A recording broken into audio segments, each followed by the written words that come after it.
is up, everybody? Welcome to another edition of Facts on Friday. I'm Jesse Zerwell, joined as always by my co-host Misty Winston. It is December 31st, New Year's Eve, and we've got, as always, a bevy of stories to bring.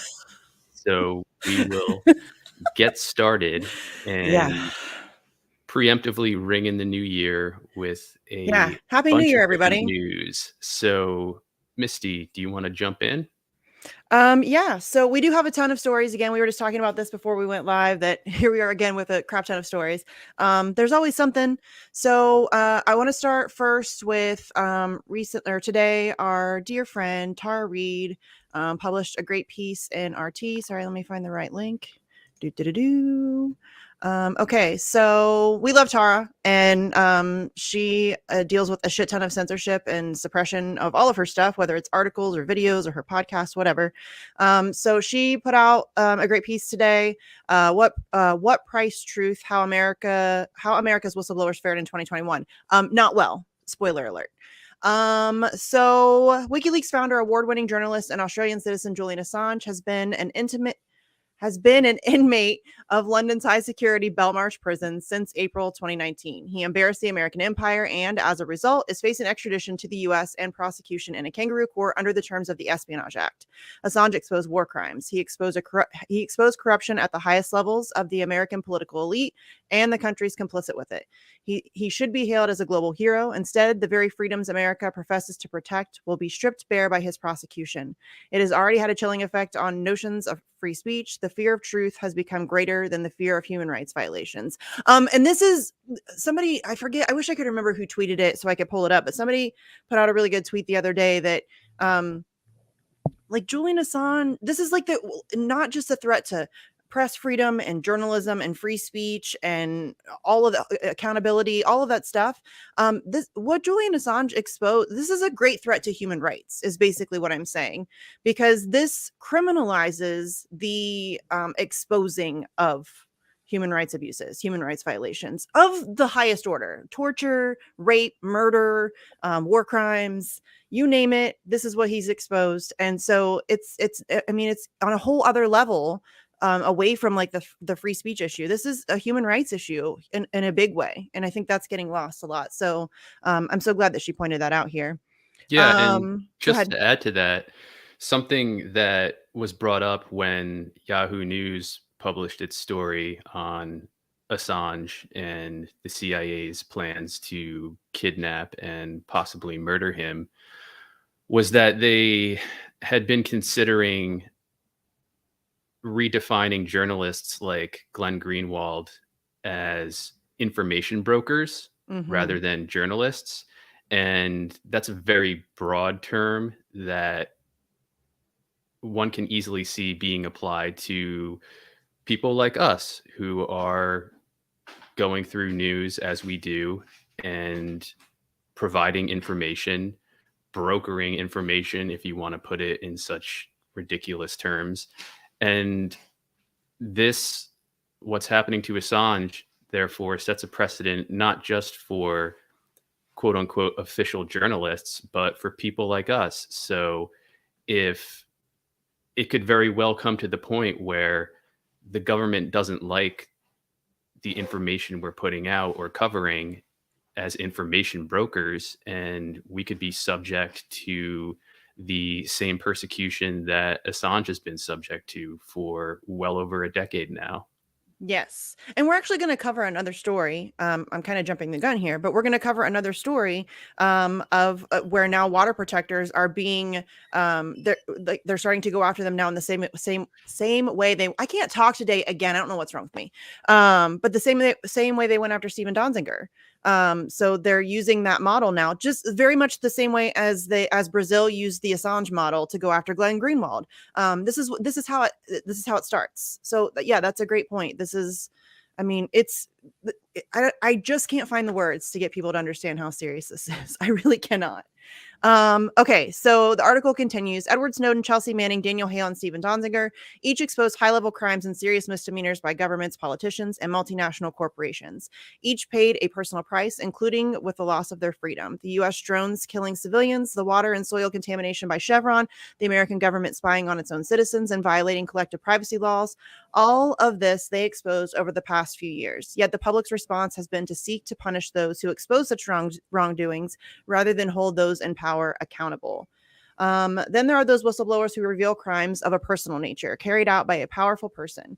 Amy Frank exposed the military's lack of response to sexual violence in the U.S. Armed Services. As a result, she was stripped of her credentials as a victim's advocate and was subject to retaliation. Meanwhile, female soldiers continued to be harassed, brutalized, and raped. She told me in a recent episode of my podcast.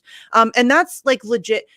The fact that there was like this brief like window of time where people cared about the sexual abuse and like the sex crimes that happen in the military, and now nobody talks about it anymore. And you know, it's still happening. Nothing's been done. There's been And it's no. been going on for a very long time. Yes. One of my neighbors when I lived in Brooklyn was a Marine. He was never deployed, but he had to report on some sort of frequent basis to So like reserves. to a base, I believe. And he would tell me stories, countless stories about how not necessarily sexual abuse, although I think he might have been a little generous in his descriptions, but a lot of sexual favors absolutely were performed by women on male soldiers for certain forms of access or to acquire certain things like Privileges, cigarettes, for example. So he was telling me that the male soldiers were by and large often exploiting female soldiers, and My he made best it friend from high school had to he go made through it. it seem like the female soldiers were down with it, which I doubt It's bullshit. completely. I mean, there may have been some cases of that, but by and large, no. Right. So just to say that it's a huge problem and it's Yes. rampant and it's nobody's talking about it still going anymore. on, and it's been going on for a long time. Yeah. Okay, so again, it continues. As for me, the sexual assault I endured from Joe Biden while working for him still remains uninvestigated. The victims of Andrew Cuomo gained some measure of justice with the resignation of the New York governor on account of his alleged sexual misconduct, but no criminal charges have so far been filed, nor was he impeached. But hey, his brother Chris Cuomo was fired from his CNN anchor job and lost his book deal for trying to collude with his brother's staff to keep those sexual misconduct allegations out of the press. CNN, that same hypocritical network, rehired journalist Jeffrey Toobin after he exposed himself during a Zoom call with his New York coworkers. Slow news week, I guess. If a woman had done what Jeffrey Toobin did, she would have never worked anywhere again except maybe Pornhub. However, for some, such as Toobin, who have all the right media contacts, cancel culture simply doesn't exist. In the end, no one cares about a middle-aged journalist publicly masturbating in comparison to the rest of the startling corruption in which the powerful engage without consequence. Another casualty of truth-telling was the handful of support staff members of anti-sexual harassment advocacy group Time's Up, who blew the whistle on the leadership colluding with Governor Cuomo's team to silence the misconduct accusations and discredit the accusers. They were promptly fired in November. Some among them had confirmed what many survivors of sexual assault have publicly complained about, that Time's Up was a front to catch and kill off accusations of sexual impropriety against elite Democrats, which is disgusting, like just on so many levels. Don't Look Up, the Netflix sci-fi movie everyone's talking about right now, parodies U.S. politics, the mainstream media, and the collective absurdity of the times we're living in. It's presumably supposed to be addressing the last administration and its willful denial of climate change, but it certainly applies to the current American president and his getting nothing much done policy too. The vapid, snotty White House chief of staff, played by Jonah Hill, virtually steals the show with a spot-on portrayal. It's ironic this message is coming from Hollywood, however, considering it's historically been part of the problem. That renders it a parody within a parody. Using dark comedy as a vehicle, it screams into the very void that whistleblowers know all too well. No spoiler alert, but the ending is as predictable as it is our collective sad reality. As we plummet into 2022 with the hot breath of the warhawks breathing down our necks amid a pandemic, an economic downturn, and the collapse of American infrastructure, it's imperative that we support the whistleblowers and truth tellers, or we may just as well fall into that void ourselves. Such a well-written piece, Tara. And seriously, it does a great job of kind of pointing out just the absurdity of how we treat our truth tellers. I know I get preachy about this. I realize that, you guys, I really do. But it's so obvious to me that this is something that we've done like throughout history. Our truth tellers are always otherized and isolated and demonized and scrutinized and mocked and all of those things. And it'd be cool if we could start recognizing and then 30, 40, 50 years later, we lament about how brave they were and how let's do that while they're doing the truth telling. You know what I mean? Not 50 years down the road when all of the other available information has come out and assured us that it's okay now to think that, do you know what I mean? Like, it's really, it's a huge problem in this fucking country. Well, really the world, but really this country.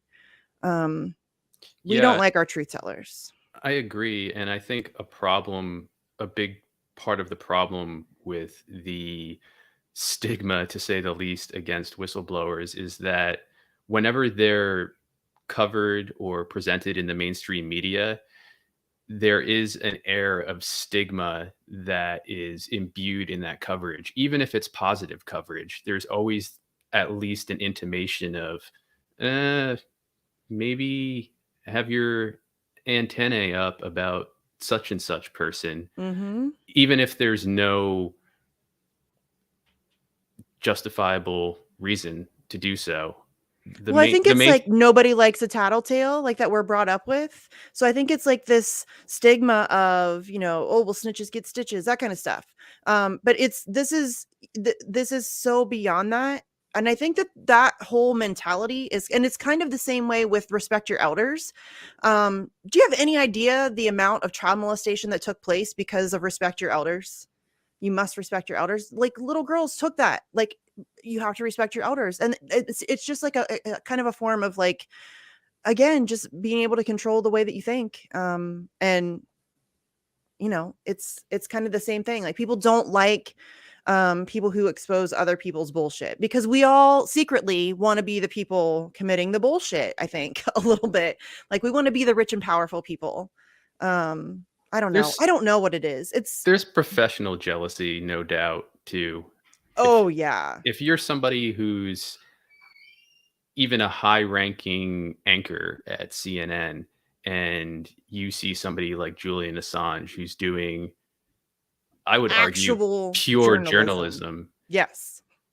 And you have a bone in your body that cares even the slightest about honest journalism, I would imagine that you'd be supremely jealous and maybe even ashamed about where you are. And I think that contributes to a lot of the disdain that comes from mainstream media figures when talking about Assange or Daniel Hale or Stephen Donziger. It's this, oh, well, I could have done that, but I didn't.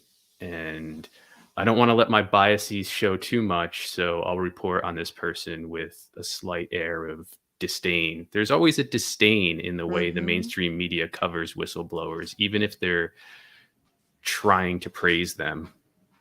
And that's when they cover them. Right. I mean, really, if you genuinely think about the amount of coverage that whistleblowers or legit journalism like Julian Assange and WikiLeaks gets, it's amazing. I mean, especially to me, WikiLeaks, the work of WikiLeaks, because they've never gotten it wrong. It's 100% verifiable source documentation. That's invaluable, I would think. I mean, like you said, it is like kind of journalism in the purest possible form. There's no conjecture. It's not his opinion. It's just, these are the documents, literal black and white documents that we have been given. Here you go. You do with this what you will. You collect this information and then make up your own conclusions. And another thing that's super valuable about what WikiLeaks does is that journalists, if journalism survives, we will be using the work of WikiLeaks for decades, maybe longer, because there will continue to be these connections that will be able to go back. I joke all the time, there's always a WikiLeaks, because you'll be able to, in 5 years, some story will break and we'll go back to WikiLeaks and be like, oh yeah, okay, there we go. And that's going to happen a lot over the next, for a long time. And we need to put to bed the fatuous argument that whistleblowers do what they do because they crave attention.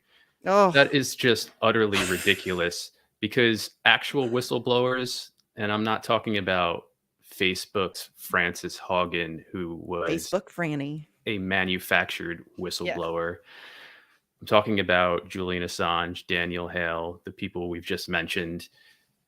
Look at what they face. Look at the consequences they faced for their whistleblowing. Attention? You think they want attention? Julian Assange is in solitary confinement. Daniel Hale is in a CMU, which is essentially solitary confinement.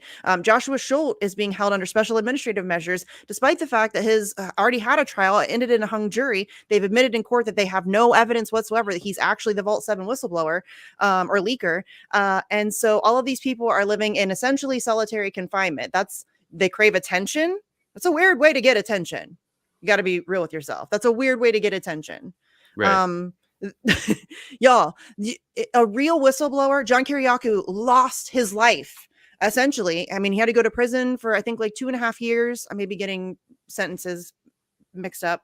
For like 2.5 years, I think, though. Like, he lost his family. He's still dealing with financial issues. They will destroy you in every aspect possible, financially, emotionally, spiritually, physically.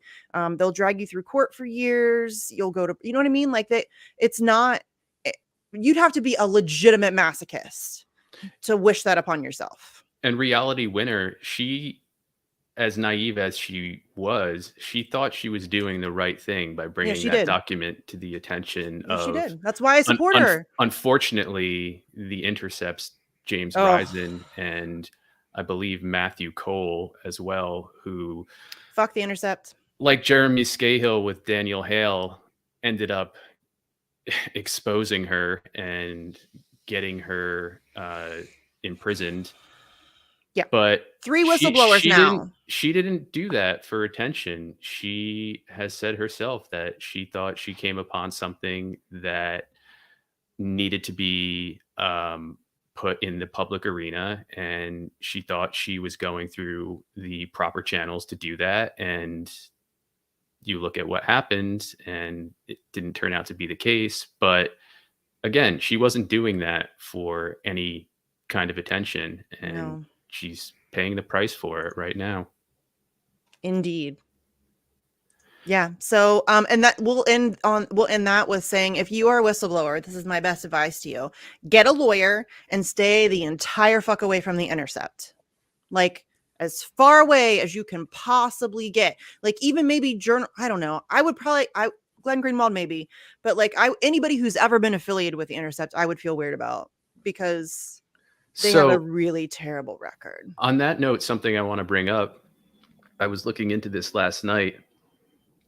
The First Look Institute, which is sort of a sister or brother, or maybe even a father or parental institute that overlooks The Intercept, if you will. It's an umbrella under which The Intercept is huddled with other entities. And I was looking at the 2020 financial contributors to the First Look Institute, and one of them, I'm sad to report, was Roger Waters. And I don't know any more than that, but he did give at least $1,000, because this was a list of donors who provided $1,000 or more to the First Look Institute, and he was one of them. Now, I don't know any more than that, as I've said, but at the very least, that's disappointing because he's been amazingly outspoken with regard to Assange, with regard Yeah, to Palestine. the genocide against Palestinians. So just looking at that, we can't and nor should we cancel Roger Waters, but No. it's a question we should ask. We shouldn't treat him as a god and not ask why he's giving Yeah, money that's an to interesting the connection I was First Look unaware of. Institute. I was Yeah. too. I'm gonna have And to dig some into that a little bit, I think, maybe. Okay, shall we move on? yes, let's do it. So kind of in the same vein of whistleblowers and Stephen Donziger, recently, let me get the article pulled up. I can't talk and do stuff at the same time. Okay. So recently, I don't know what's scrolled down so far. CN Rail won the right to privately prosecute Northern BC rail blockade participants. So this is basically using the Donziger method of prosecution against other activists now. So they were arrested on February 24th of 2020.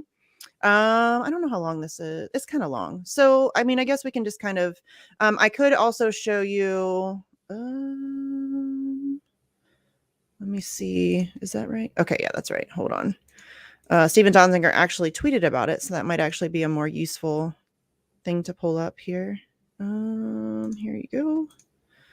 So he tweeted out, breaking a private corporate prosecution targeting Indigenous activists is taking root in Canada based on the same Chevron model used to detain me in the US for 2 years. The oil industry attack campaign is spreading, outrageous, scary, and wrong. So essentially, they're just using kind of the same model.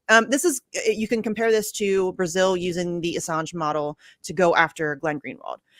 So this is what they're doing. They're starting with certain people, and then this is as we've been warning. I mean, like, as we've been talking about, we are all Assange, we are all Stephen Donziger, they're going to try to use this exact same stuff against all of us at some point, which is why we have so desperately been screaming about it. So yeah, we can go back to the article, I guess, and dig into some of the details. Okay, so On that Chevron note, I would recommend to people the documentary Crude, which came out in 2009, and it was directed by Joe Berlinger, who directed or co-directed the Paradise Lost series about the West Memphis Three.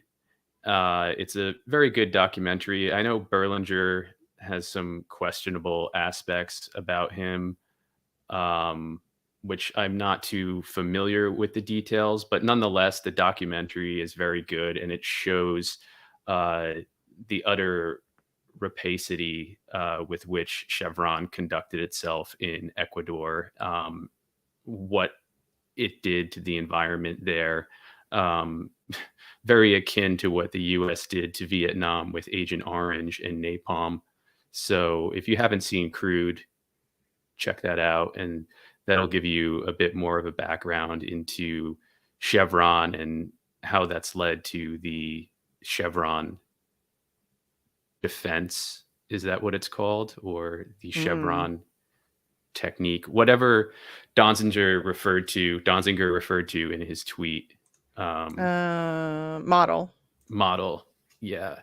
Because initially Chevron was going to face heavy-handed judgment after that documentary came out, and through the model it developed, it was able to evade a lot of the punishment that was going to be meted out to Chevron.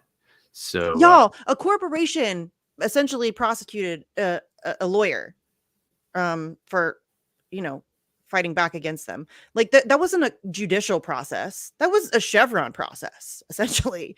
I mean, it's nuts that this is happening and that it's continuing to get worse. I mean, we kind of talked about a little bit of this, but so let's see. An injunction against the blockade had been issued 2 weeks prior amid national protests and solidarity. I can't say this word. I'm not even going to try because I'll butcher it.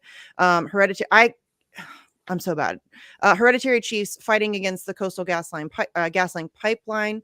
The BC Prosecution Service finally has final say. I was trying to find the Crown prosecutor said they could not prove 9 of the protesters were aware of the injunction when they were arrested. 3 others, however, were captured on video having the injunction read to them.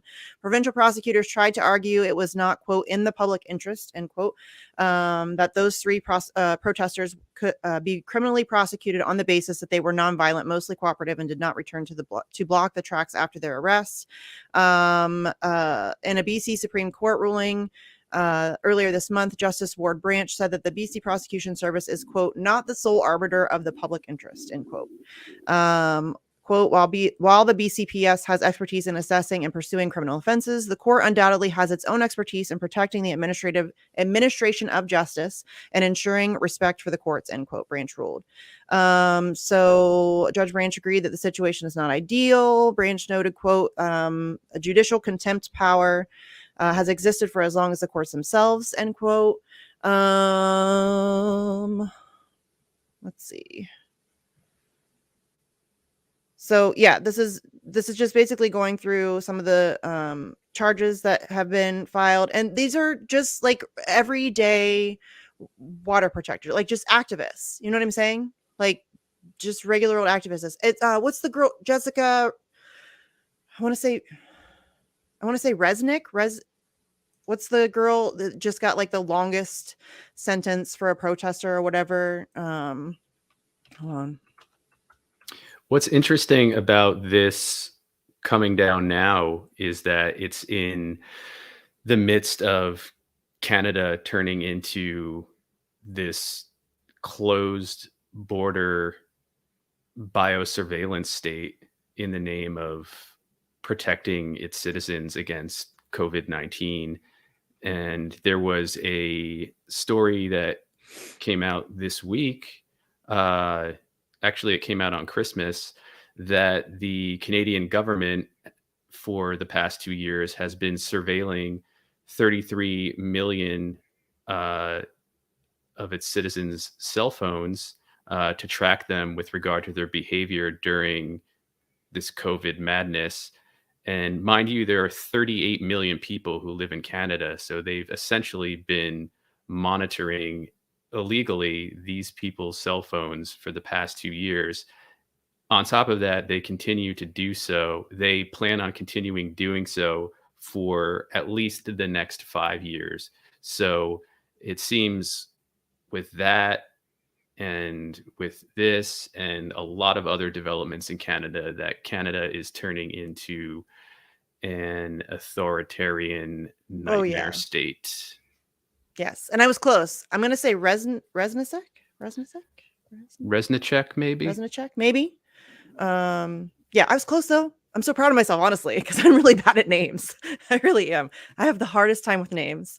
Yeah, so that was her name. She was given 8 years. A pipeline protester was given 8 years. Out of control. I don't know what else needs to happen for people to grasp what's going on here. This is a like full frontal assault on dissent. Full frontal assault on dissent of any kind. And it's coming from all directions, whether it's this and Donziger, whether it's Assange and Glenn Greenwald, and it's global. This is happening globally. They want full narrative control and they want no dissent.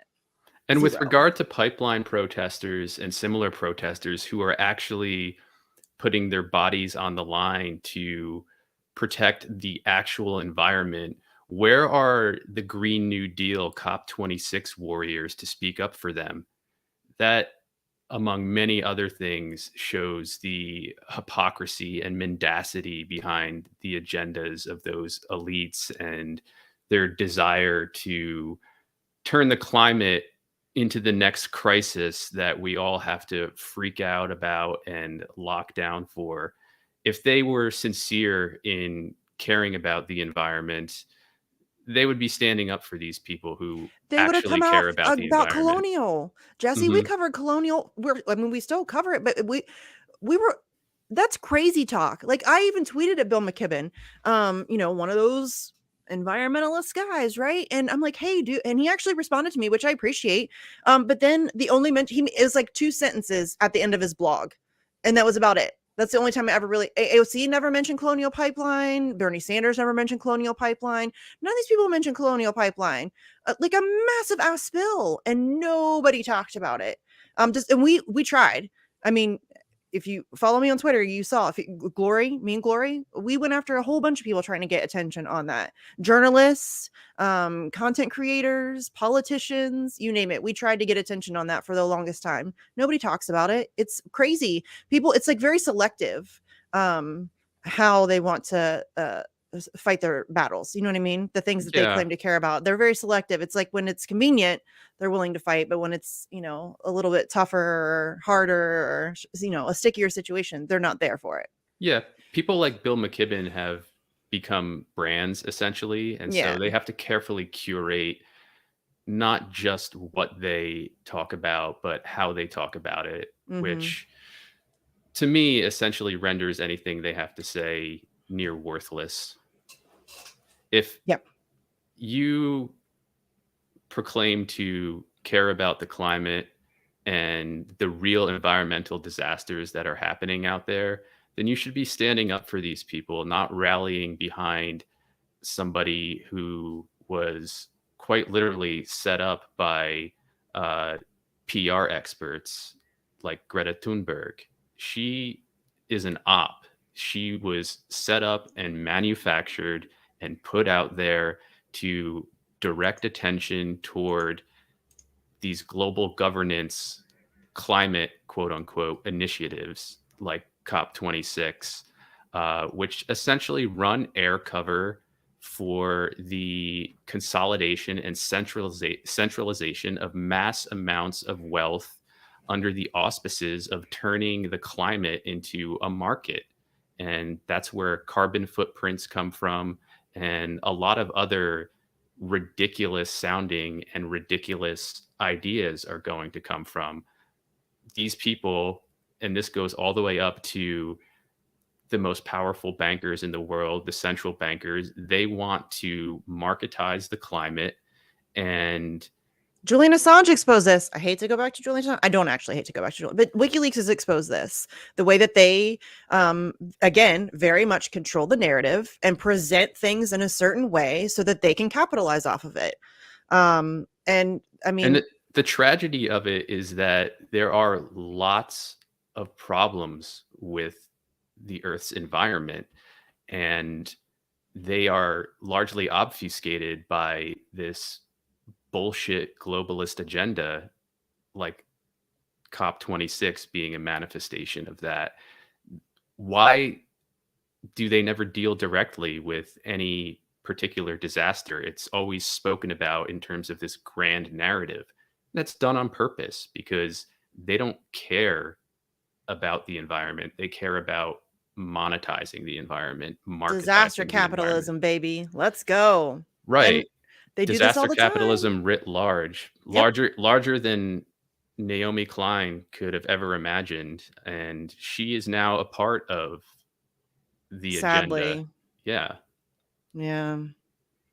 It sucks, man, when people get to a certain level and they just sell the fuck out. And I know that's an overused phrase, but I don't know what else to call it. But we shouldn't lament it. We should be angry with her and other people who do the same thing because they know what they're doing. Nobody's forcing them to do that.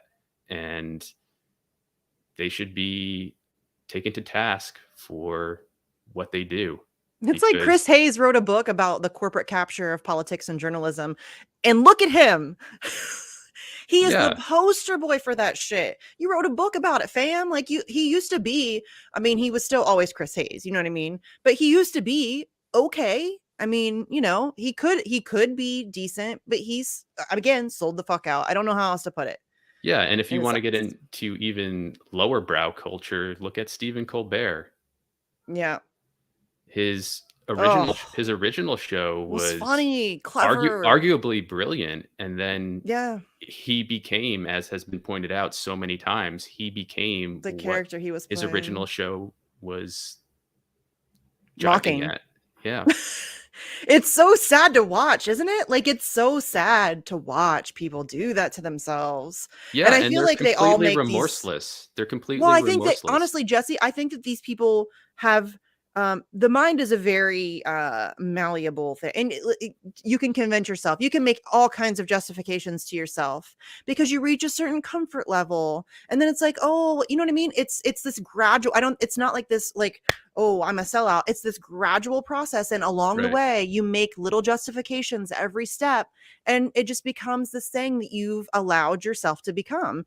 Yeah. But I don't even think a lot of them are conscious of the fact that that's who they are now. I think that because those tiny justifications are made along the line, they've convinced themselves that it's okay and It's it's fine, it's normal. it's hard to know. We can only speculate from afar, but I think it's a process that's akin to what we talked about with Ryan Christian in our interview with him yesterday. It's akin to the totalitarian tiptoe, and these Hmm. people are tiptoeing and gradually led into these sellout positions. Yeah, well, it's And like Ryan said, they push you until you protest, and then they back off. And then they push it a little bit farther the next time, and once you start to speak out, they back off. You know what I mean? And I mean, it's just the way that it is.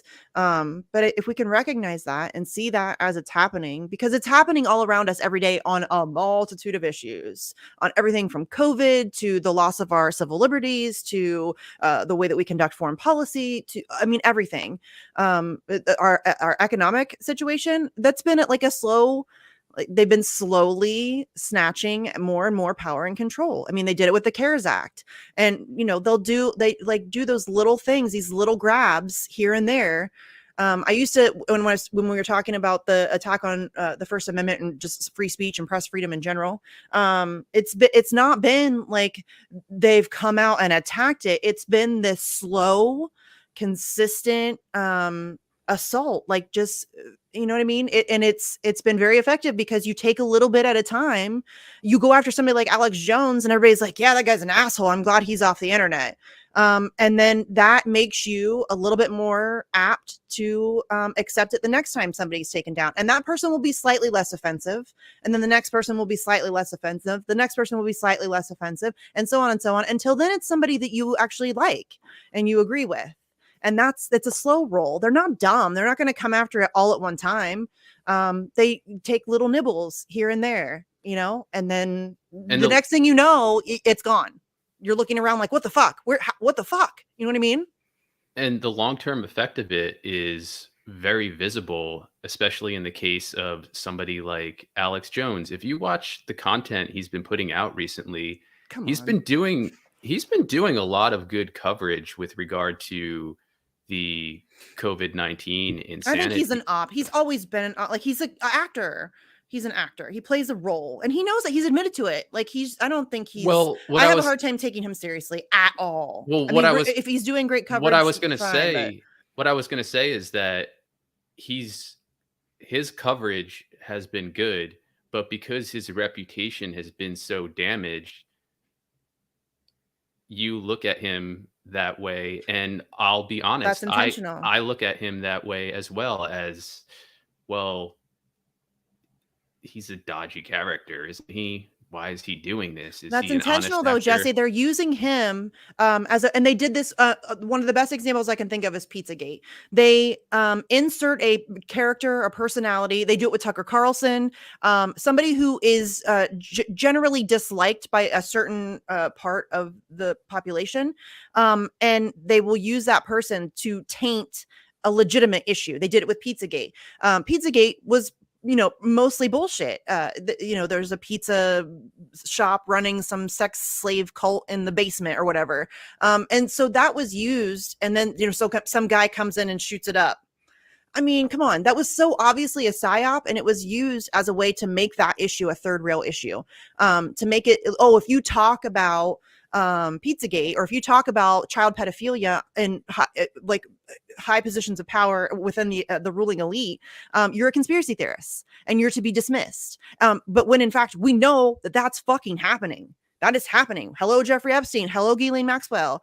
We know that's happening. Hello, And it wasn't, they weren't CIA. the first. Yeah, the Hello, CIA. WHO. Hello, Dennis UN. Hastert in the 90s had to resign. And like, it's been happening for a very long time. That's not a conspiracy theory, but they used Pizzagate to make it so that was something that you couldn't talk about. Otherwise, you were seen as a crazy conspiracy theory. Oh, you want some tinfoil? Like, that's what they do. And they do that with Alex Jones. If Alex Jones is legitimately covering something, then somebody can, if you say, you know, I also support that position. Oh, well, see, you're an Alex Jones. You're a far right. You're crazy. You're a conspiracy theorist.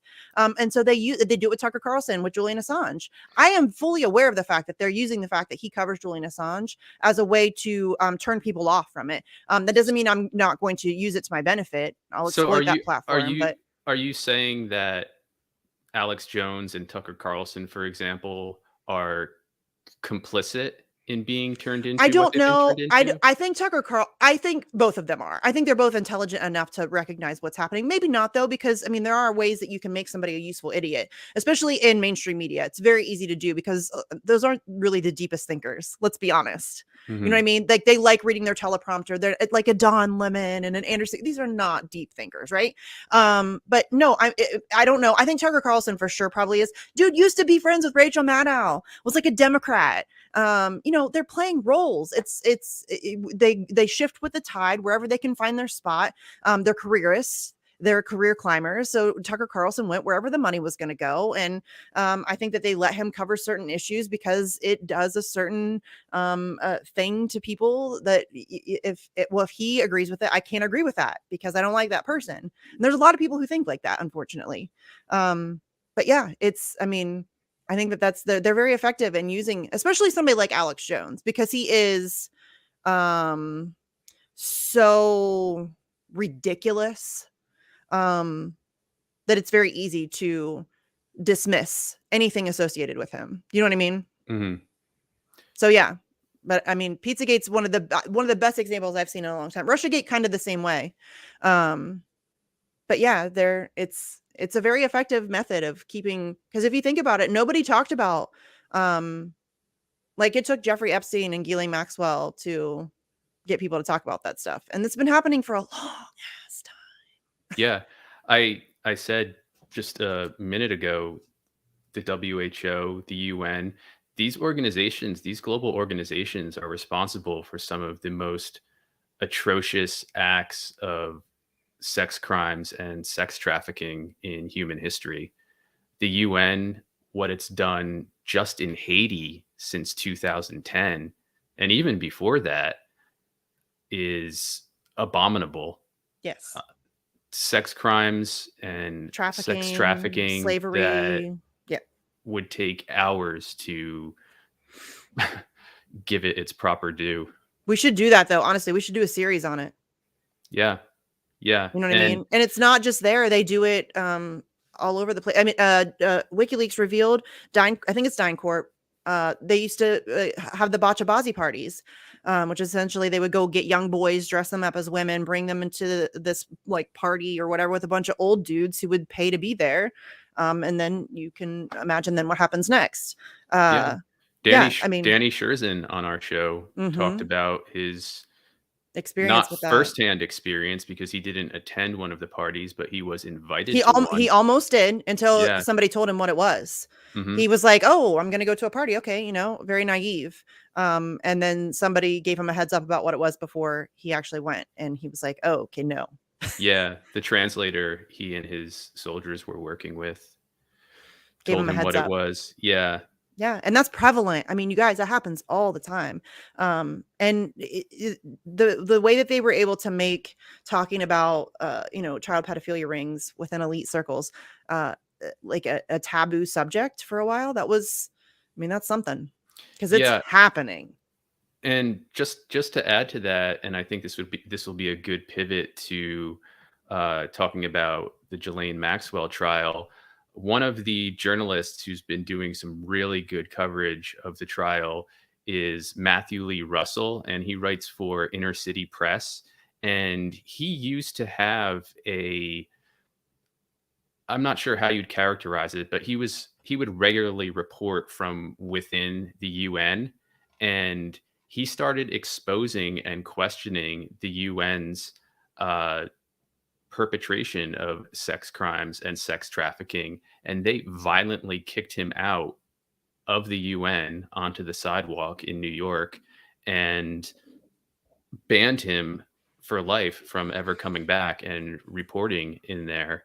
And he's talked about extensively how widespread and how historically deep the roots of the UN's sex crimes, sex trafficking operations go. And it applies to the WHO as well. Just back in September of this year, Tedros had to trot himself out and apologize for uh, sex crimes that were exposed.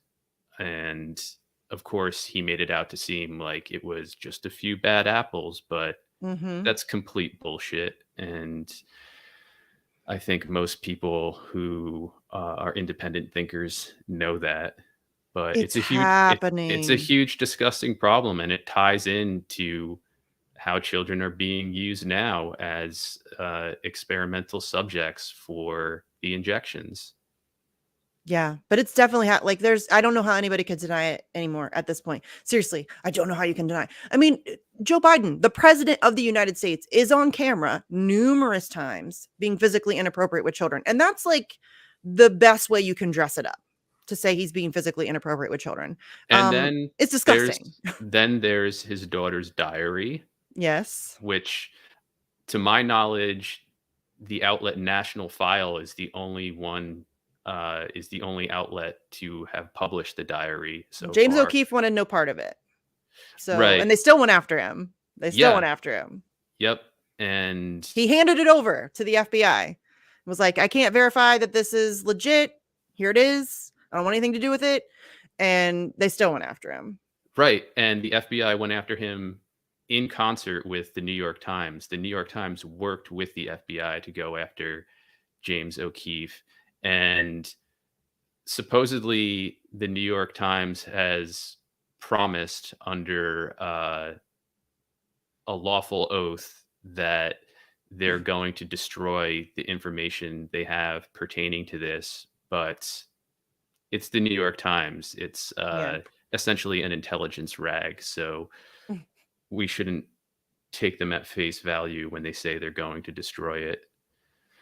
Yeah, definitely not. But speaking of Ghislaine Maxwell and all of that stuff, we should we're not going to like super duper cover this in depth. I think that we need to do, honestly, like some facts on the ground episodes, like not Facts on Friday, because the Ghislaine Maxwell trial, like, it needs to be unpacked a little bit, and it's hard to do in like a 20-minute segment.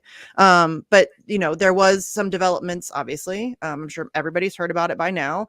But Ghislaine Maxwell was, in fact, found guilty of 5 of 6 charges. So you mentioned a journalist that you like. We should also give a shout out to Addie Ads, who's been on the ground outside and has been doing great coverage. So yeah, she's apparently going to get, are you ready for this? Up to 65 whole years. Whew, y'all, she's a pedophile. She's a predator. She is, I mean, this is my personal bias coming out here, because to me, people who hurt children are literal scum of the earth. It doesn't get any lower than that, in my opinion. Yeah, the fact that, like, Julian Assange is facing 175 years for journalism, and she's only facing up to 65 years for, raping, molesting, trafficking, torturing children. Yeah, that rubs me the wrong way. That's not a good look. That's not a good look. And there are a lot of questionable things surrounding just the verdict of this trial. Mm-hmm. So the intelligence ties were never mentioned once. And they'll never be mentioned. That's a huge aspect that needs to be, we need to continue to bring that up and look into it. But just before the jury rendered its verdict, the judge took 3 days off to go down to DC to ostensibly present her case for why she should be hired for another judgeship job, if I'm not mistaken. So she put the trial on pause for 3 days, then came back. Yeah. Um, the jury ended up rendering its verdict. Uh, Probably wanted to get out of there before the new year. Mm-hmm. And also, this presented a win for the prosecutor, the lead prosecutor, Comey, James Comey's daughter. Another, to say the least, questionable link that needs to be probed into more. And then the mainstream media, like Wall Street Journal, is reporting this with headlines like victims are overwhelmed with relief at the verdict. And that is just so patently manufactured, considering the number of victims who were not called on to testify in this trial. Well, And and I'm sure that there's some level of relief. I'm not pretending to speak for these victims in any way, shape, or form. I'm sure there's some level of relief that she was right, convicted, but let's be very clear that she is the only one who's going to see the inside of a courtroom for this. Not a single person who is responsible for the rape and none of those people are ever, they sealed the documents. They right, sealed the court. You're never going to see the black book. We're never going to get to. I mean, we all know. I mean, come on. We all know a lot of the people who were in there, but there's never going to be any accountability. She is the fall guy. She's the only one who's, and we don't. She may not even be a fall guy. Like we don't know what's going down really. But yes, she has intelligence. Like, Israeli intelligence. None of that stuff's going to get talked about. None of it. Zero. All of it is going to go away. She's going to get sentenced to some piddly ass number. She's not going to get 65 years. That's absolutely not. That's not what's going to happen. She will not get 65 years. She'll get some paltry ass sentence and she'll go to some, who knows what's really going to happen, but she will be the only person who is held accountable for any of this shit. And it'll be brushed aside as if it never happened. And there will be and that's not justice for these victims. So whatever like relief they get from Ghislaine Maxwell being sentenced to whatever she's going to get. And again, not speaking for them, but if it were me, I would fucking want legitimate justice. Like yeah. everybody associated needs to go down. I'm not questioning the sentiments of the victims. I'm questioning how it's presented by the mainstream media as if this is a form of closure and it's time to close the book on this and move on, when we are the farthest thing from doing that. And just going back to Matthew Lee Russell, who's been reporting, it might be Matthew Russell Lee. I may be mistaken in the order of his name, but he was reporting from. Is he from anywhere, or is he like an independent guy? He's independent, but he's been reporting for a long time with Inner City Press. Oh, that's right. You said that earlier. And he talked about in a recent interview, that I think he was inside the courtroom, or he may have been in one of the viewing rooms, but it was Ghislaine Maxwell's brother, I want to say, was sitting in court and had his mask off and on his lap or in front of him. So Matthew tweeted out that Ghislaine Maxwell's brother is currently sitting in court without wearing a mask. There was a mask mandate in the court. And within seconds of him tweeting that out, he looked up to see one of Ghislaine Maxwell's lawyers, who's actually not representing her in this case, but has been in the front row and present for viewing, which is mysterious in and of itself. She's been there the whole time. As soon as he tweeted that out, she took out her cell phone, showed it to Ghislaine Maxwell's brother, and he immediately put his mask on. Now, what's also suspicious about that is that you're not allowed to have cell phones in the court.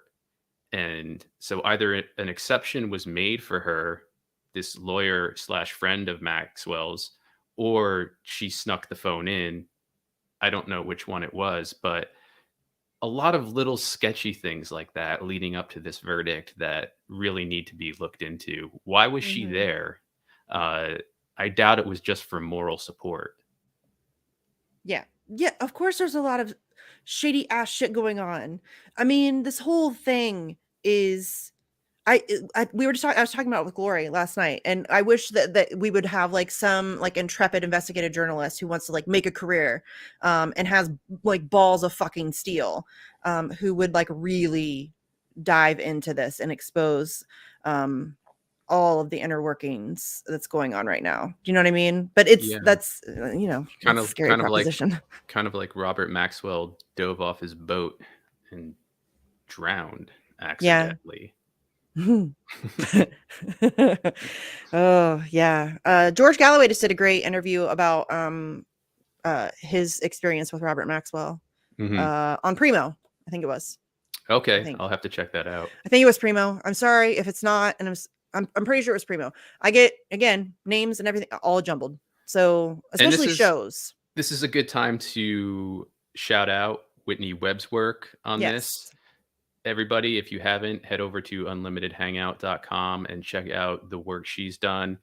She just highlighted, if not just recently put out, some pieces on the Maxwell family's ties to intelligence, um, pieces that really focus on Ghislaine Maxwell and the Maxwell family. And Whitney, more than any other journalist I'm aware of, has been going She's fucking super amazing. deep. Yeah. So do check out her work. Incredibly sourced, Hmm. very organized. Honestly, makes my brain hurt a lot. It's a lot of information.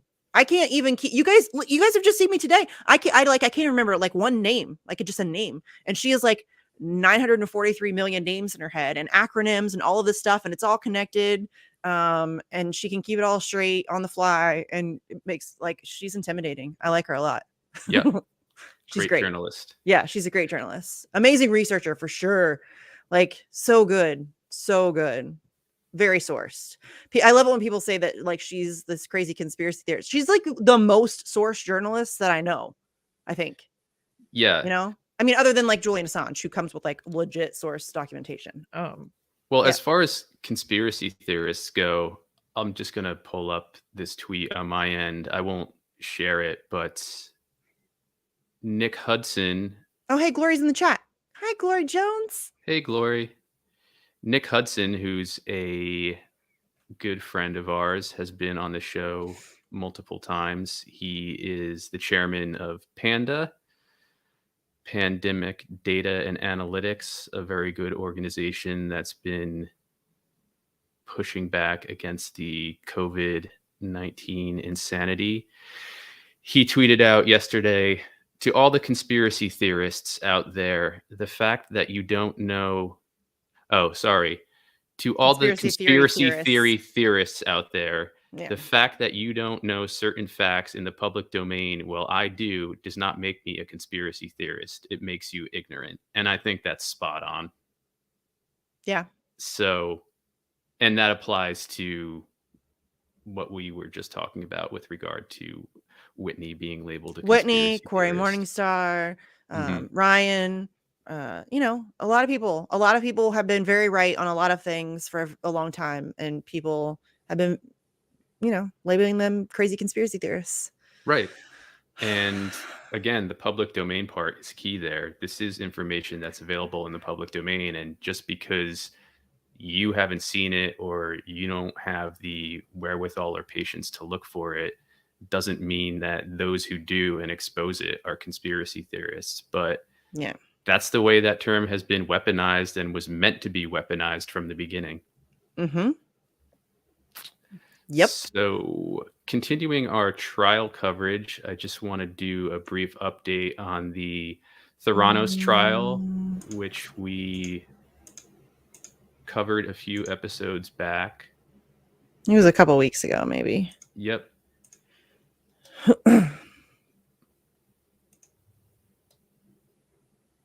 Okay. So, it's a short piece from the LA Times.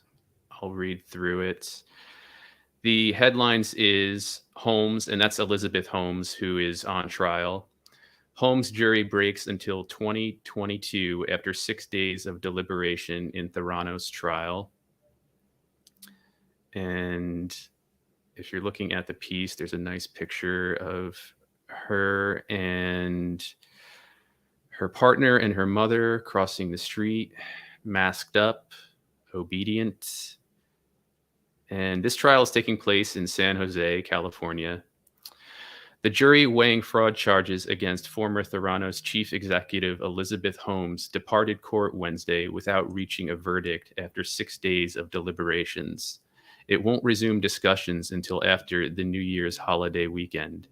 The 8 men and 4 women on the jury had been expected to continue deliberations on Thursday morning, but a court filing after they left disclosed they will be taking a break until Monday. There was no explanation for the decision to pause deliberations. The jury had been scheduled to be off Friday, a federal court holiday. The jury had already been scheduled to be off Friday, a federal court holiday. The latest round of discussions occurred against a backdrop of intrigue raised by a closed-door meeting early Wednesday involving Holmes's attorneys and the judge presiding over the case. U.S. District Judge Edward Davila held the, quote, in-camera, unquote, hearing Tuesday morning with 2 of Holmes's lawyers, Kevin Downey and Lance Wade, along with 2 of the prosecutors, Jeffrey Shank and Robert Leach, according to a court filing late Tuesday night. Holmes was not present at the 23-minute hearing.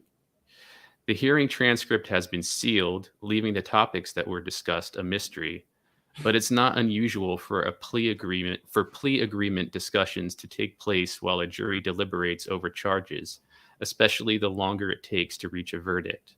The surprise decision to take Thursday off may also have been a focal point. Holmes, 37, is facing 11 criminal charges alleging that she duped investors and patients by hailing her company's blood testing technology as a medical breakthrough when, in fact, it was prone to wild errors. And that's a generous characterization. If she is convicted, Holmes faces up to 20 years in prison. The jurors have been meeting in a federal courthouse in San Jose after absorbing reams of evidence in a 3-month trial that captivated Silicon Valley. Last week, the jurors sent out 2 notes to Davila, one making a swiftly rejected request to take their instructions home with them for further study, and another that allowed them a replay of a 2013 recording of Holmes discussing Theranos' dealings with prospective investors. The jurors didn't provide any inkling of their progress in deliberations this week. The case has attracted worldwide attention.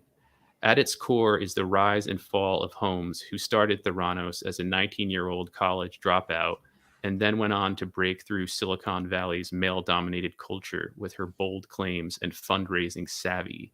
She became a billionaire on paper before it all evaporated amid allegations she was more of a charlatan than an entrepreneur. So that case, it remains to be seen what the fate of Elizabeth Holmes will be. But as you can see in this LA Times piece, it's really glossing over what we covered a few weeks ago about how Theranos had attachments to the deep state and big media, both with regard to investors and board members. Rupert Murdoch was a primary investor. Henry Kissinger sat on the board. And this all developed pretty much as Theranos itself developed. And at the same time that tech startups in Silicon Valley were looking at Theranos technology and saying they didn't want to invest in it because it didn't work. Yet these high-profile globalist elites continued to back Theranos and Holmes for years and years to come.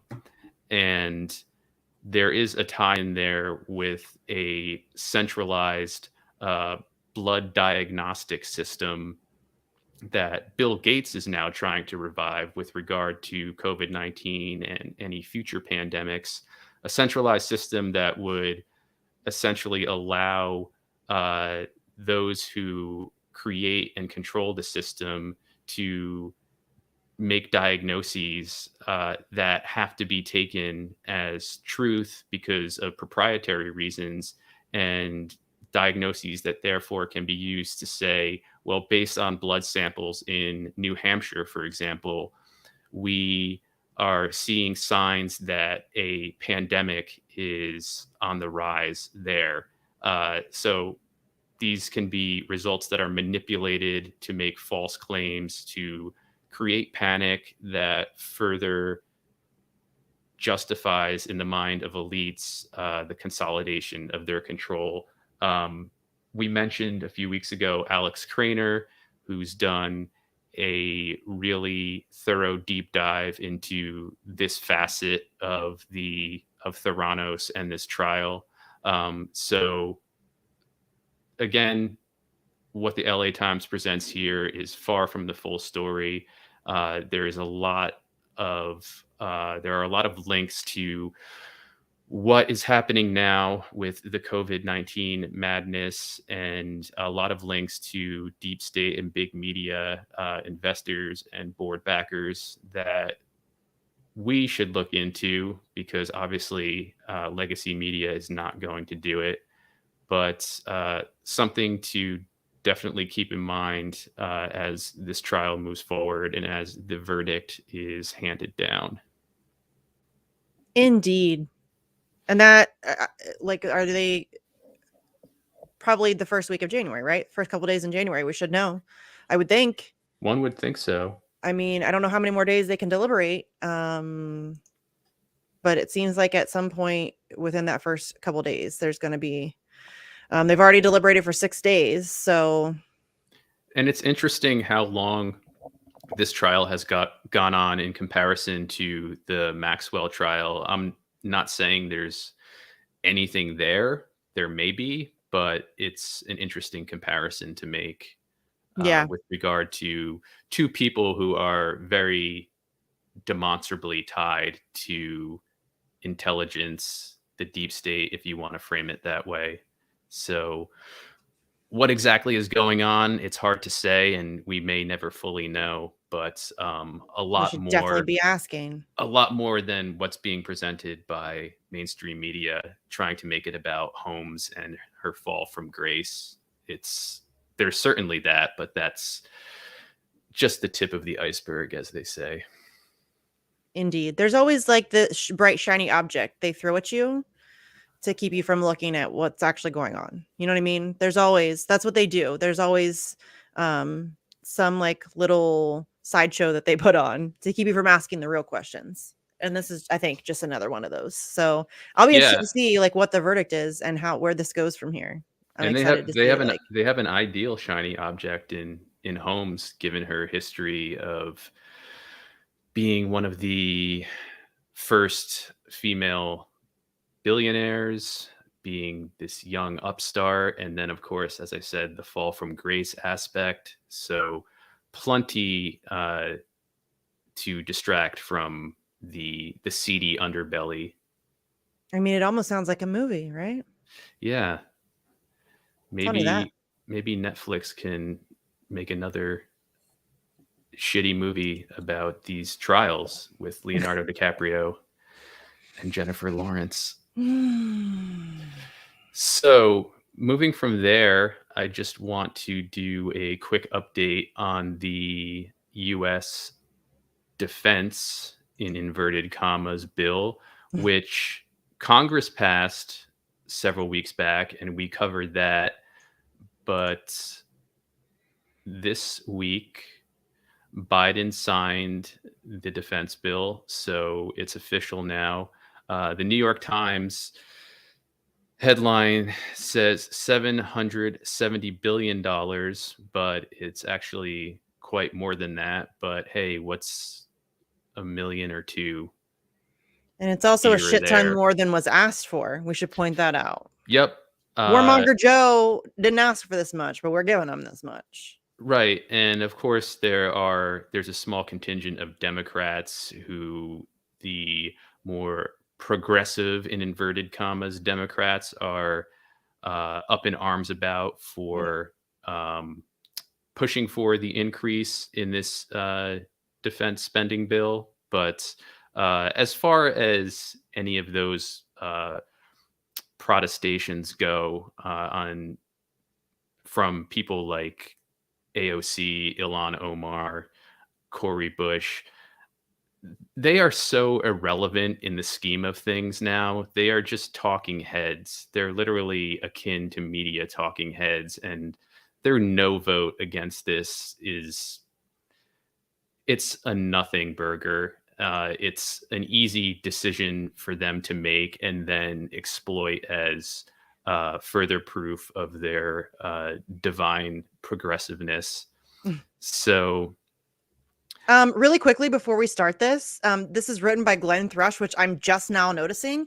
But Glenn Thrush hmm, is the journalist that was revealed in WikiLeaks that was sending articles to the Clinton campaign before publishing them, asking, and he literally, I don't know if it's a direct quotation. It's pretty close though, if it's not verbatim. I realize this makes me a hack, but if you want to look through this article before I publish it and let me know if you have any feedback, let me know. You know what I mean? Like he's that kind of guy. Just a funny story. Like that's just a funny story of Glenn Thrush. He's a I hack, and he knows it.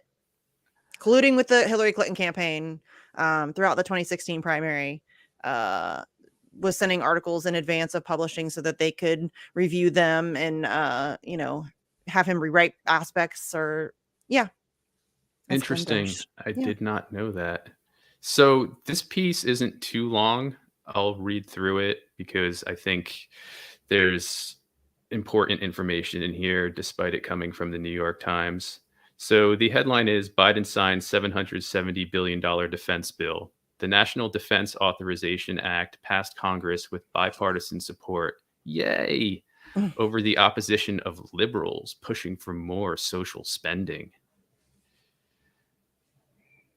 So there's a photo of Zombie J, as Jason Burmis calls him, leaning into the Probably yelling at somebody. fully masked press coterie. And the caption is the bill that President Biden signed on Monday increased spending in almost every part of the military. Because you guys And know they're totally underfunded, right? yeah, yeah, they need it. So glad this came through Yeah. before the year closes out. Phew. So by Glenn Thrush, as Misty pointed out, I did not know that connection. Very interesting to know. Um, Not surprising, though, that he would be doing military journalism for the New York Times. A propagandist, yeah. So, President Biden signed a nearly $770 billion defense bill on Monday, $24 billion more than he had requested, a setback for anti war liberals. There's no such thing. Yeah, thank you. I was going to point that out, but you put it as concisely as it could possibly be put. A setback for anti war liberals whose efforts to expand social spending have been blocked by Democratic moderates in the name of fiscal responsibility. Democratic moderates, There's no such thing. just like moderate rebels. Lawmakers increased spending in almost every part of the military, including new funding to counter China's military expansion, initiatives to bolster the defense of Ukraine, and billions in cash for the procurement of advanced aircraft, ships, and high tech hardware, all of which we need. Mm. The bill, the National Defense Authorization Act, also contains a 2.7% pay increase for most service members, a broadly popular provision supported by even the dozens of progressives who opposed the legislation's passage in the House. The measure, which covers the fiscal year that started on October 1, also changes the way the military handles many internal criminal investigations, particularly those involving sexual assault and sexual harassment, which we were just talking about earlier. Those provisions, quote, are the most transformational thing that has been done by the House Armed Services Committee in my 25 years of service, unquote, said Representative Adam Smith, Democrat of Washington and the chairman of the committee. Quote, There's a lot to be proud of in this bill, unquote. The measure passed the House and the Senate this month with wide bipartisan support, despite the liberal House members and the 11 senators who voted against it, citing its steep price tag and the stripping away of policy provisions that would have levied penalties against Russia and Saudi Arabia for human rights abuses, required women to register for the draft, and cracked down on extremism within the uniformed services. So there's an interesting point right there, extremism within the uniformed services. Now, that brings to mind the soldier who, around the time or a little bit after the US's so-called withdrawal from Afghanistan, came out against the US running away from Afghanistan and leaving behind huge caches of weapons. He spoke out about many other things, including the huge disconnect between top military brass, the bulk and swagger in the Pentagon, the disconnect between them and soldiers fighting and dying on the ground in places like Afghanistan. And what happened to him? He was immediately censured by a military court.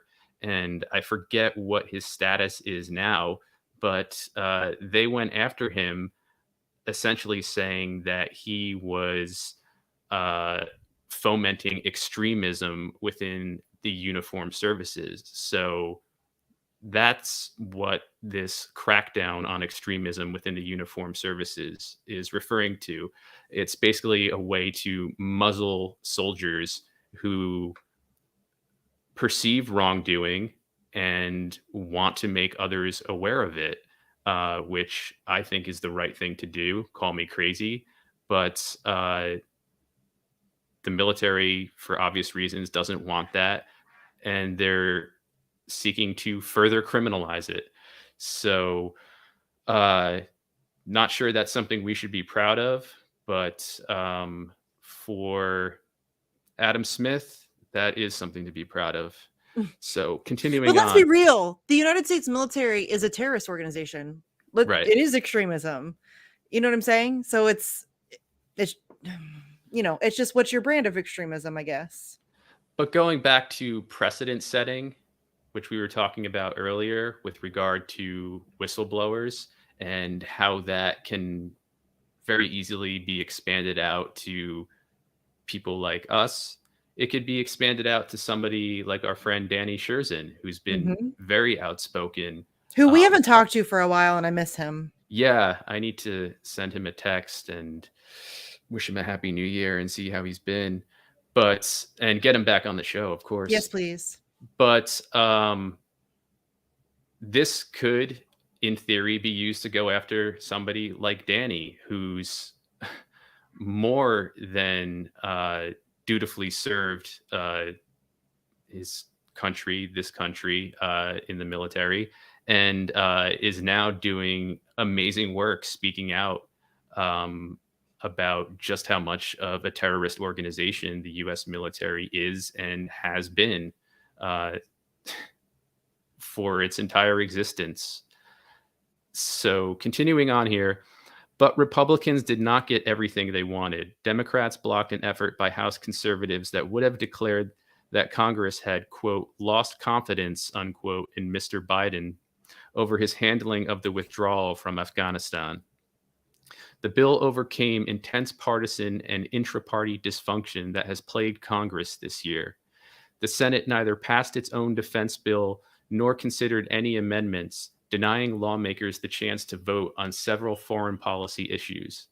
Instead, top congressional officials huddled behind closed doors to cobble together a House bill that could quickly pass both chambers. Those involved in the effort expressed their relief on Monday. Senator Jack Reed, Democrat of Rhode Island, and the chairman of the Armed Services Committee called the bill, quote, a win, unquote. Quote, it provides our forces with the resources and support they need to defend our nation, unquote, he said in a statement. Mr. Smith and others highlighted the criminal justice reforms as among the most significant in recent history and predicted that they would do much to change an entrenched culture of cover ups and favoritism in the military's justice system. We'll see.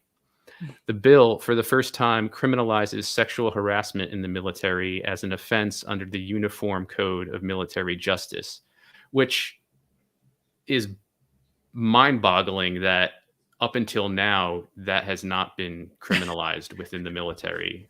Right. It's 2022, and these people have just realized that, hey, sexual harassment in the military is a crime, even if it's in the military.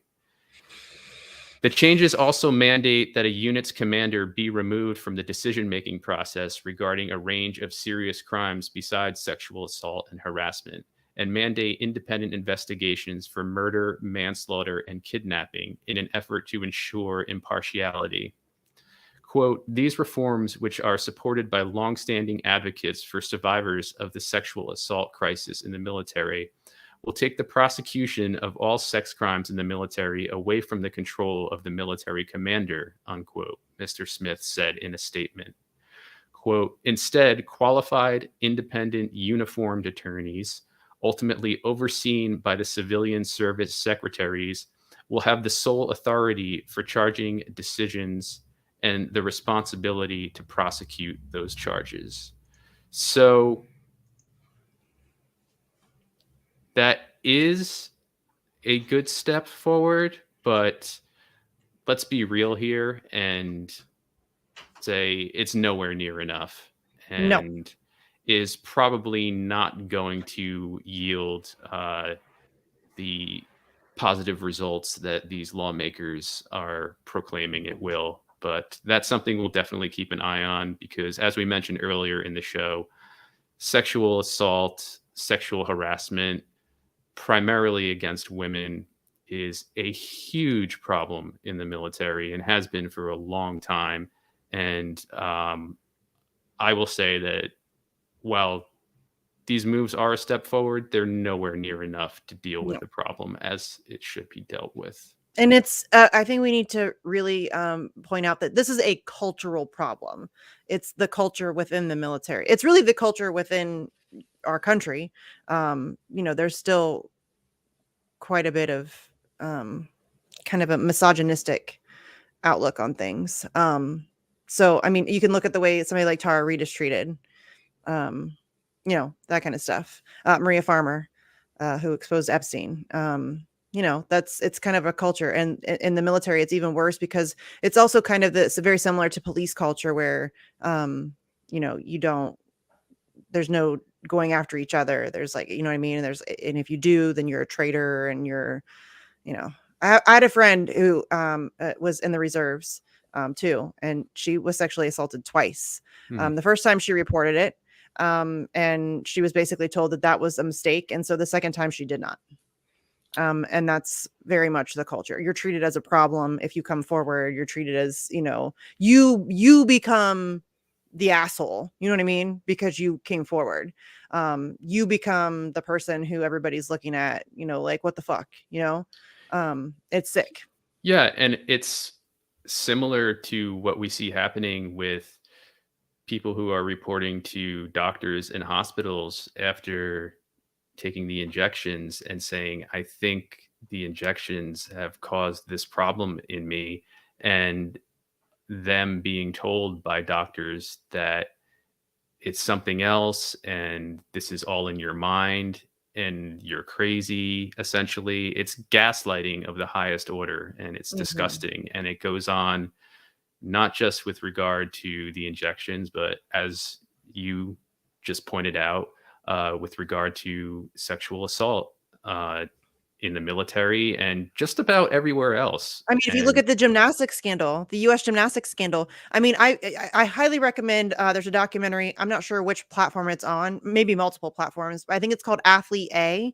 And it's like a deep dive into the initial whistleblower on that, and then the, subsequent girls that came out. This is a huge organization, like a prestigious organization. It's the U.S. Olympic team. You know what I mean? And this shit was happening constantly, all the time. And so it's not just the military, it's in athletics, it's in our schools, it's just really a part of our culture. That it's just kind of this accepted thing, and it's weird. Again, 2021, we're still treating victims of sexual assault as, the assholes. It's sad. Yeah, And and given that rampant sexual assault on gymnasts, on Olympic gymnasts, that's why China is laughing about the US's so-called boycott of the Beijing Olympics. Like, the US has this high and mighty humanitarian stance.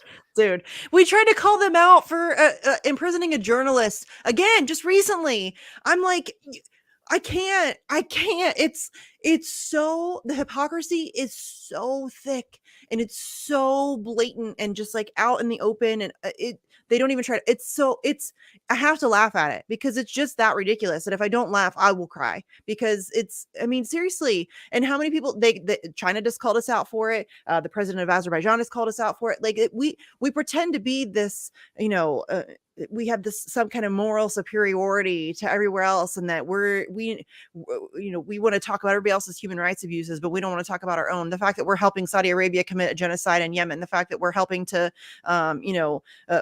fund a genocide in Palestine, the fact, you know what I mean? Like, we want to be everybody's moral superior and everybody's babysitter, and we want to dictate how everybody does all their shit. Meanwhile, we're the fucking worst, and it's not even close. Honestly, it's not even close. We are the worst. And Right. the hypocrisy is just so, like, Anthony Blinken was again talking about press freedom and how China needs to blah, blah, blah. Shut the fuck up. Free Assange or shut the fuck up. Yeah. Period. Yeah. Every time I see that guy, he's got his mask on. So I'm surprised he's able to speak as much as he does and be clearly understood. But he is very obviously a puppet of those who operate at a higher level. And on a foreign policy level, he's just doing what he's told. I don't think he has an original idea in his head about what he says or what he does. And that's to be expected at this point, and has probably always been the case. But Those are when the people that reach those levels of power because they are that kind of person. They're malleable, they're controllable, they'll do as they're told, they'll go along to get along, Yeah. And China laughing at the US's response, I get it, but at the same time, I don't personally want to fall into this trap that a lot on the so-called left fall into, of fetishizing China and constantly defending China against US provocations. Yes, the US has made and continues to make many military provocations toward China, but China isn't some kind of beacon of democracy that's under attack.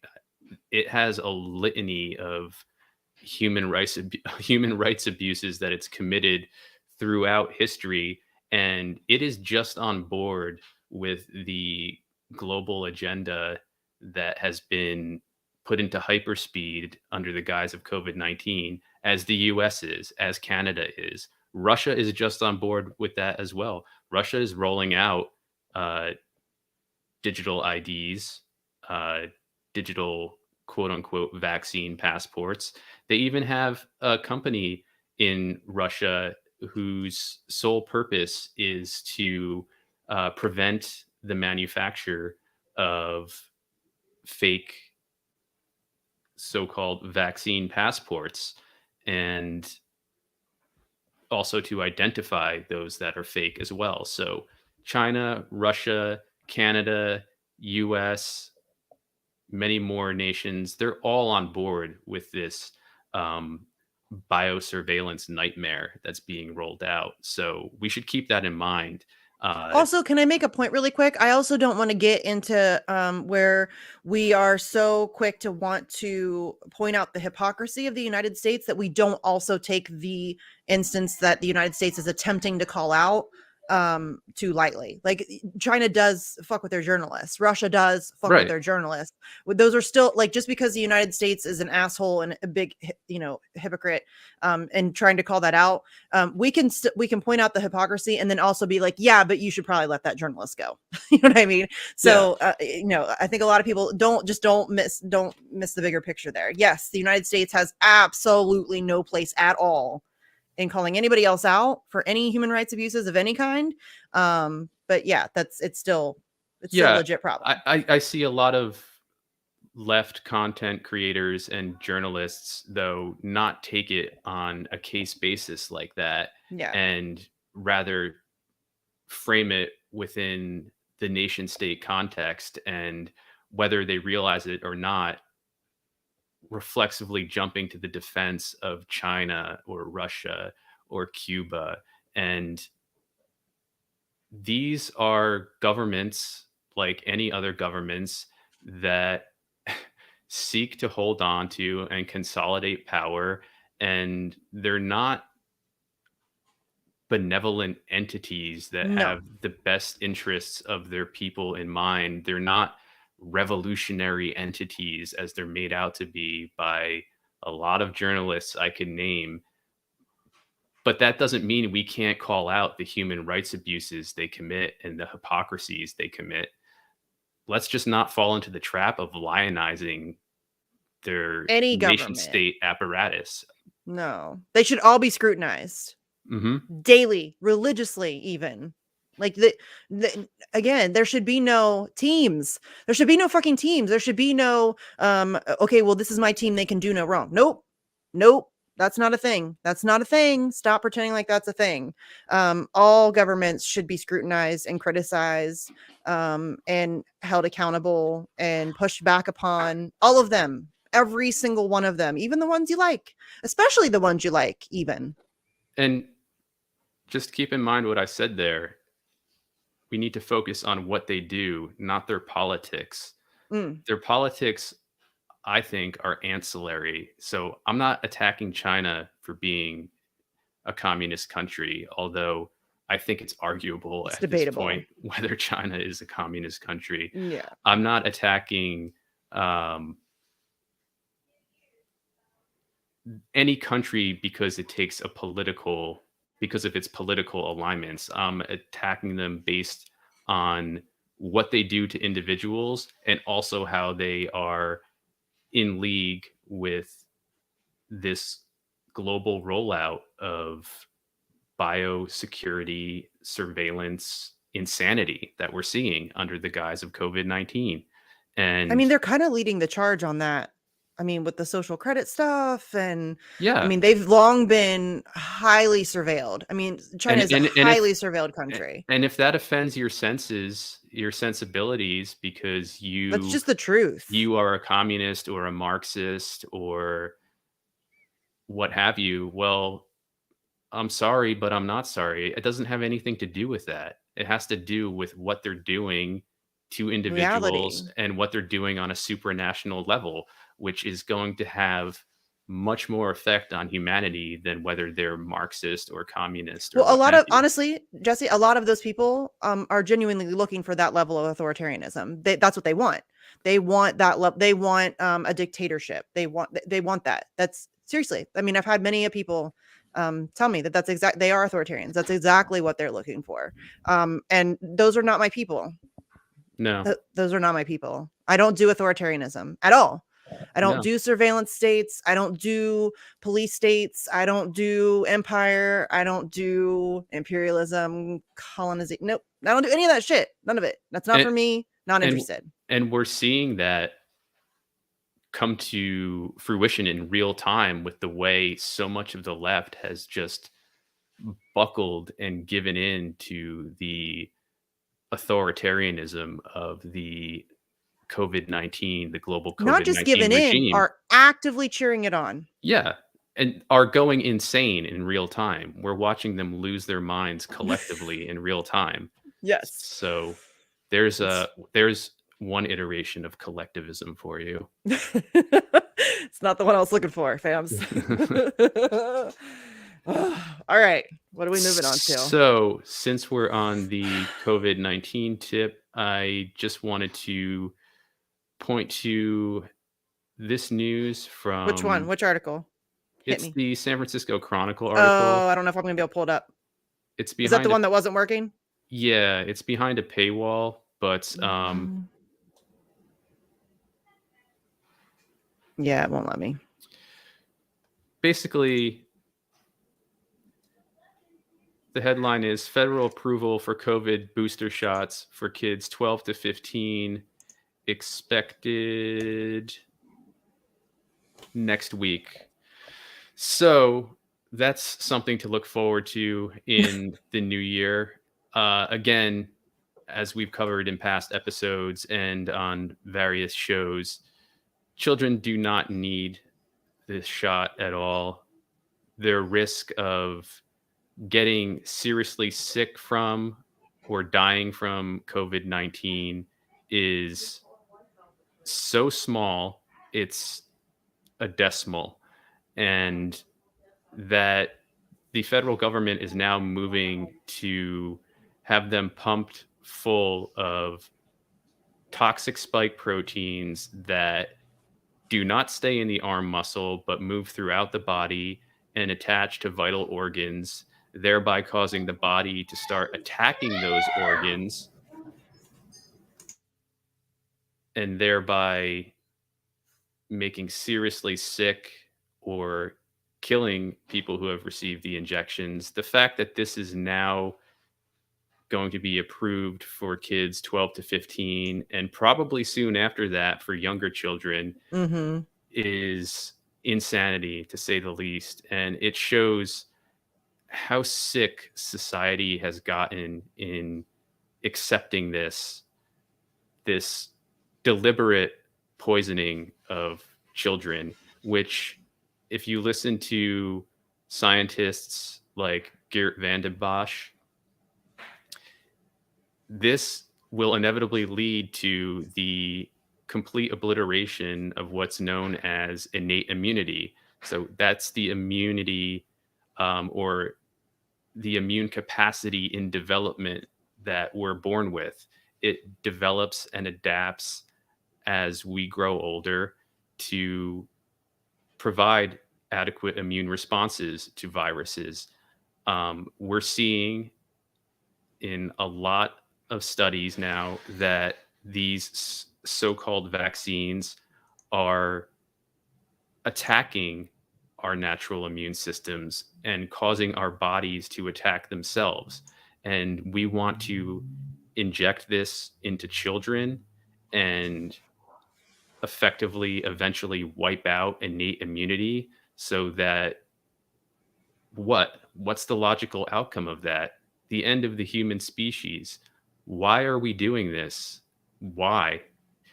Well, it's being driven by, as I alluded to earlier in the show, entities at very high levels. If you listen to a very good talk by Dr. Lee Merritt, she suggests that this has to do with depopulation. And she estimates that in the world, there are probably about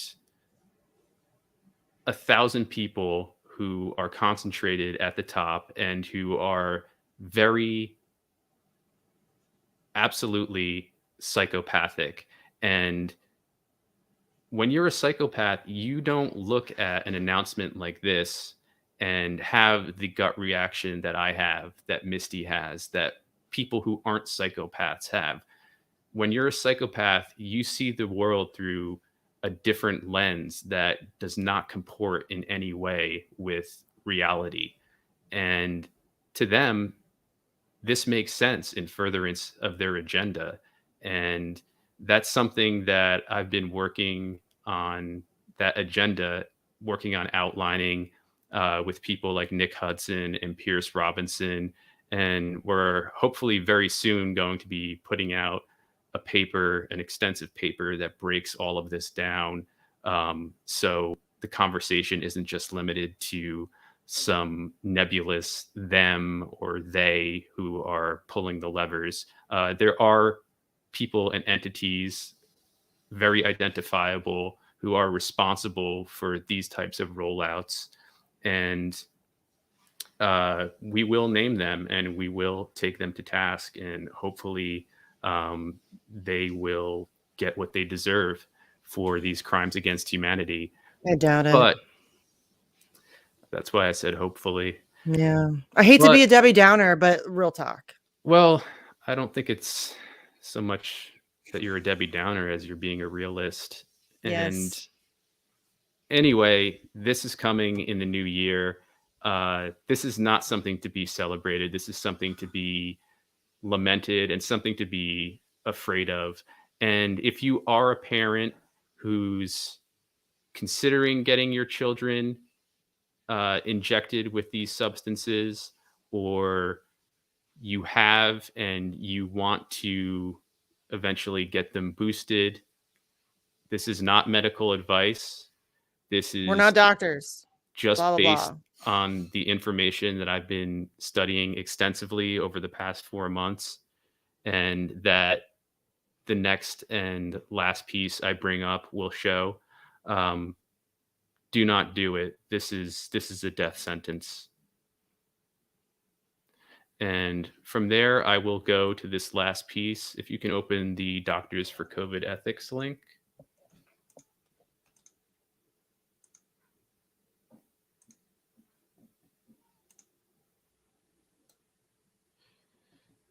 So here, this is on doctorsforcovidethics.org. A lot of you in the chat, a lot of you who are watching or listening are probably familiar with this organization. They've been doing excellent work to push back against the madness I just described. And so this video of Dr. Suchrit Bhakdi was published on their website on December 22nd. Robert Malone, who was indefinitely suspended from Twitter yesterday, I believe it was. It may have been the day before yesterday. So.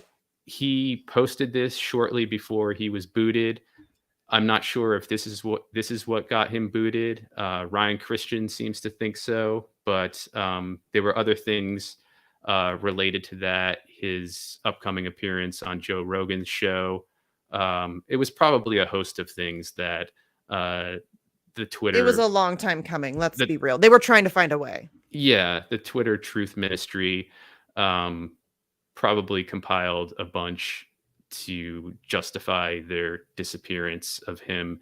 And what's also sickening about what Twitter did is that there are other doctors on Twitter who are hailing this as some sort of victory for the medical field, and even going so far as to deny that Dr. Robert Malone is in fact the inventor of the mRNA technology that's being used in these injections.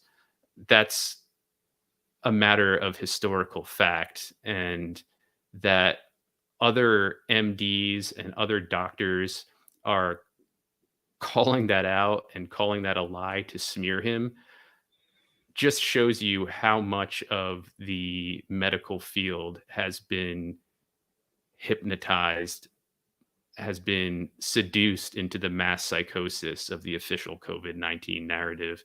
It's sickening. These are smart people who should know better, but they're entranced by what they're told by the officials, and they're afraid. And as Dr. Matthias Desmet has said, this is a way for them to control their free-floating anxiety, is to attach it to COVID-19 and then use that attachment as a way to attack people like Dr. Robert Malone, Dr. Peter McCullough, Dr. Bhakdi here, who with science, with evidence, with facts are pushing back against the deadly official narrative. So as you can see here in this video, Dr. Bhakdi explains basic immunology. I won't play the video because it's about 10 to 15 minutes long, but I do highly recommend watching it. I will, however, read what is here in the description. Dr. Bhakti explains how and why the gene-based COVID, quote, vaccines, unquote, trigger the breakdown of immunological defenses against infectious agents that lie dormant or sleeping in our bodies. These include many viruses such as herpes zoster, otherwise known as shingles, Epstein-Barr virus, infectious mononucleosis, cytomegaloviruses, bacteria, particularly tuberculosis, and parasites. Moreover, our sentinel lymphocytes are vitally important in protecting us against tumors because they swiftly exterminate cancer cells that continually arise in our bodies.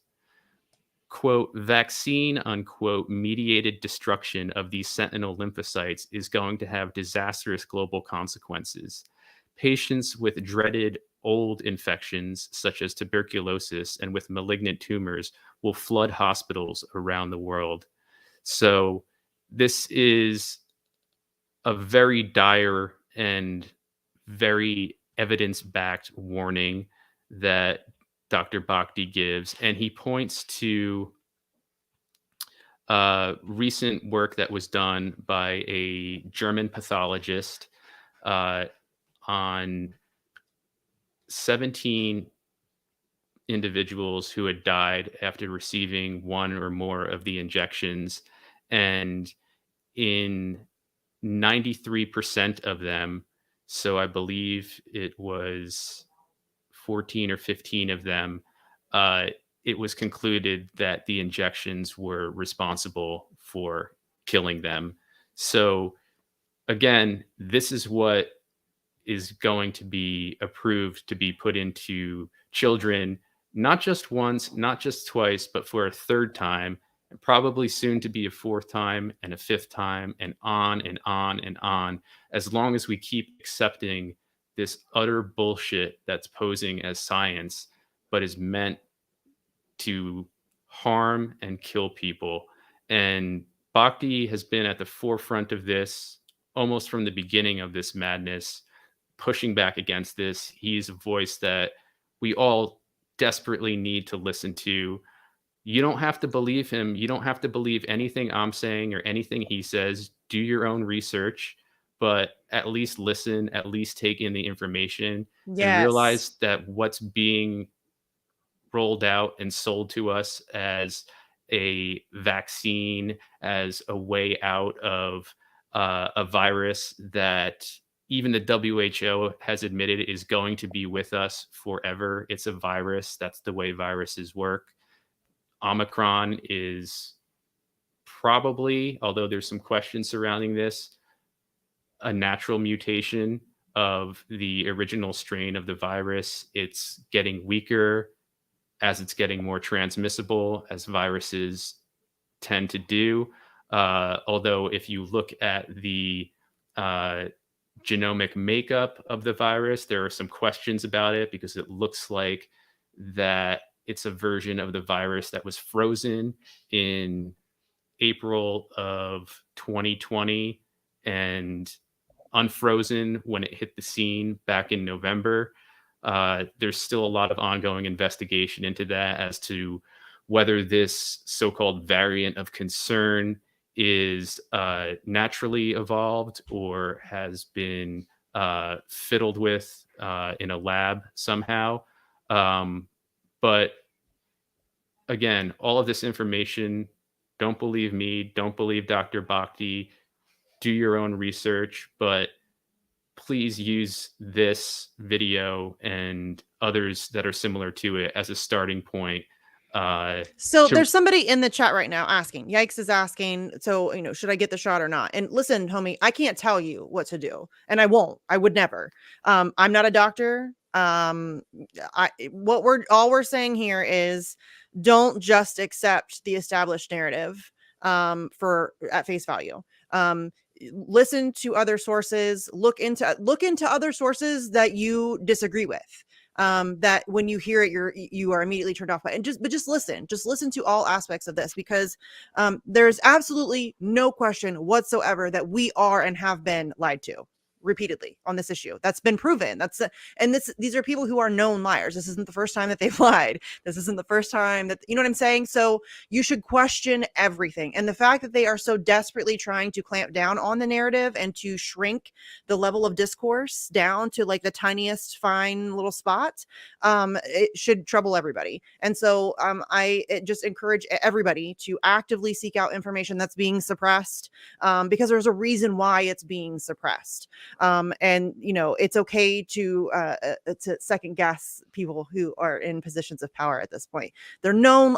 Dr. Fauci alone, if you know anything about Dr. Fauci, you should know that you cannot trust him and that you should question everything that he says. He is one of the psychopaths. He is a psychopath. I mean, there's no question that these people, I don't think that's super, I'm, again, not a doctor, not making any diagnosis here, but these people are not well.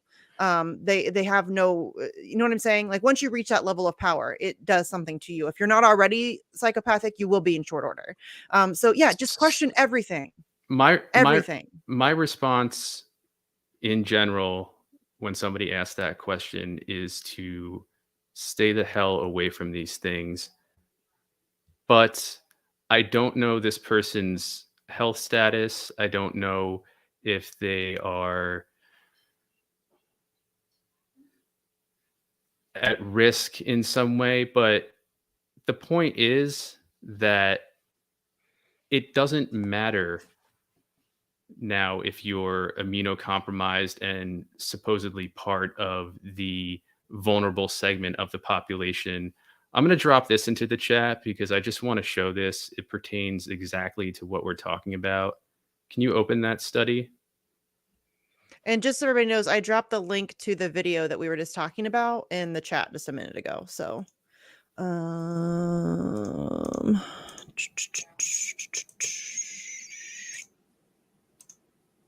there we go. So I'm just going to look at it on my end, but if you can scroll down to, let's see, it will be the abstract on page 2. Just let me know when you're there because I can't see the screen. Yeah, I mean, it was like the first thing that popped up. Yeah. Go ahead. Okay. So this is a study that came out in October of this year, and Dr. Robert Malone recently tweeted this study out. And if you look, I recommend reading the whole study, not just the abstract, but for the sake of time, if you look at the abstract and the last 2 sentences in it, it says that comparing our age stratified VFRs, and VFR stands for vaccine induced fatality rate. So comparing our age stratified vaccine fatality rates with published age stratified coronavirus infection fatality rates suggests the risk of COVID vaccines and boosters outweigh the benefits in children, young adults, and older adults with low occupational risk or previous coronavirus exposure, aka natural immunity. Our findings raise important questions about current COVID mass vaccination strategies and warrant further investigation and review. So, this, along with a number of other studies making similar conclusions, lead me to personally believe that there are no benefits to these injections whatsoever. More and more proof, as Dr. Bhakti points out in the video that we just covered, show that these agents attack the immune system, seem to have been designed to do so, and that they're going to wreak havoc, especially over the long term. What we're seeing now with myocarditis, with collapsing athletes, this is just the start. So I say to anybody who asks, stay the hell away from these things, with the caveat of here's information that backs up why I'm saying that. You read the information and you decide for yourself. Yes, So, Jesse's personal opinion. His personal opinion. and it Everybody's allowed is to have one. and it is my personal opinion, even though it's based on uh, very good scientific opinion. It's still my personal opinion.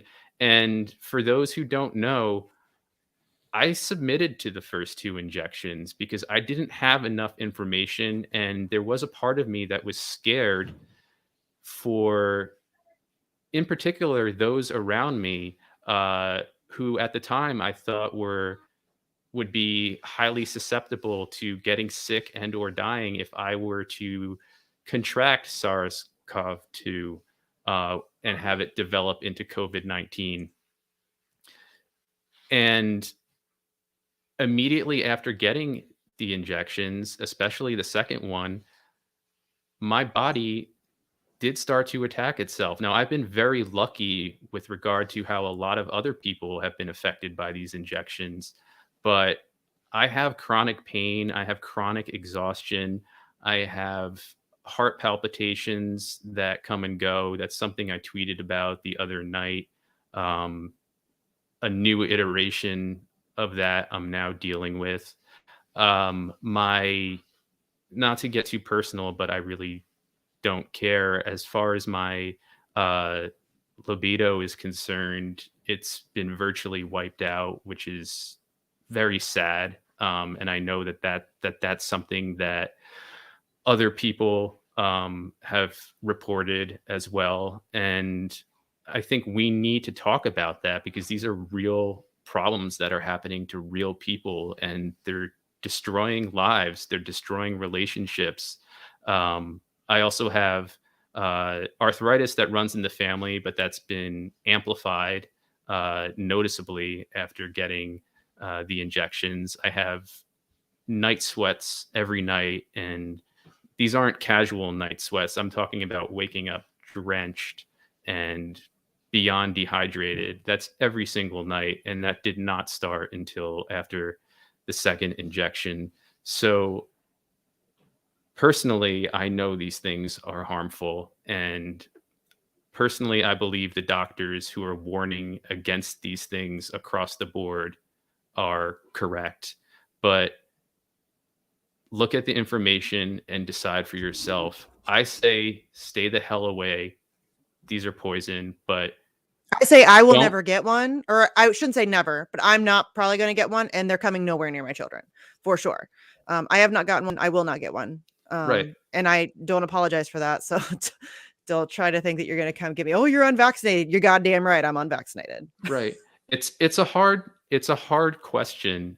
It's a hard decision to make, and Mm-hmm. whoever that person is in the chat, you Yikes want Productions. if you want, find me on Twitter at Jesse Zerwell. You can DM me. Jesse's been, don't take offense to this, Jesse, kind of obsessively researching this since he got injected. So no, that's not, I'm obsessive about Assange. So it's not meant to be offensive. I think it's fantastic. Yeah, So yeah. I take it as a badge of honor. But if you want to reach out to me, if you're comfortable reaching out to me, I'm happy to talk about what I know with you, and Send you help, information, yeah, send you information and help you make uh educated your own decision, educated decision. I but I be educated. Yeah, be Know what's educated happening. Like and try to find the best. It's hard to find legitimate truth because there's so much obfuscation, there's so much narrative management, there's so much corruption and co-optation of, you know what I mean? It's hard, especially on something like this. So all you can do is examine as many sources as humanly possible and then just use your own personal gut instincts. You know, and my telling you to stay the hell away from these things may not stop you. The information may not stop you. In the end, it's going to be your your choice. choice. And I'm a all big fan of personal choice, y'all. all I'm trying to push for is for people to have as much sound and truthful information about these injections as possible, because if you do decide to go and receive them, you will very quickly see that you're not going to receive any kind of informed consent, especially if you go to a Walgreens where I went or a similar pharmacy. There's no informed consent. And there are essentially kids working at the pharmacy who are going to inject you. They're not going to aspirate the syringes they use. So they're going to be injecting you improperly, almost certainly pumping these toxins directly into your bloodstream, even though they don't stay in the deltoid muscle anyway. So it's up to us to generate the information that allows us to have informed consent. And I think that's something I can help people with. Again, I'm not a doctor. I'm not claiming to be an expert, but because there's so much misinformation, disinformation, so much censorship, it is up to us at this point to help each other make these decisions. And I feel that that is something I'm obligated to do. And I don't put that on anybody else as their obligation. It's personally for me something I feel obligated to do. So, to that individual in the chat, if you want to reach out to me, I just gave him your Twitter handle. yeah, feel free to DM me, and I'm happy to talk and help however I can. And again, not pretending to be a doctor or an expert, but just somebody who's trying to inform themselves, because it again is really up to us at this point. Yeah. The WHO, the FDA, the CDC, Biden, Clearly has fucked it Psaki, up. they're not Yeah. gonna do it. They haven't from the beginning, and they're not gonna start now. So I'll leave it at that. Yeah. Okay, I think that's all we have for tonight. I need to wrap up anyways, because at 7 o'clock, y'all head over to the KRTD Sabby Sabs New Year's Eve extravaganza that's going on. I was on there earlier for the quote random panel, which was fun. MCSC kind of took it over. We tend to do that. But it was me, Nico, and Franco with other people, and I felt bad for the other people. Oh, if people haven't seen Franco's debate with Debate more like a with schooling. Vaush. Yeah, with Yeah. Vaush. Check that out. That's on Rockfin. He rage quits again, y'all. Again. That's what he does. That was an excellent performance by our guy Franco. I don't mean performance in the but he did well in the traditional sense. Yeah, Franco did an amazing job. And he looked fresh too. Nico posted a screenshot from when he like covered the debate, and Franco looks like somebody said he looks like he got airbrushed. He looks so nice for some. I don't know what it is, but using a filter, Franco. Come on, don't fib. He's using a filter. He's always very poised. I know. Whenever he does his shows, and somebody said that about you the other day on Twitter.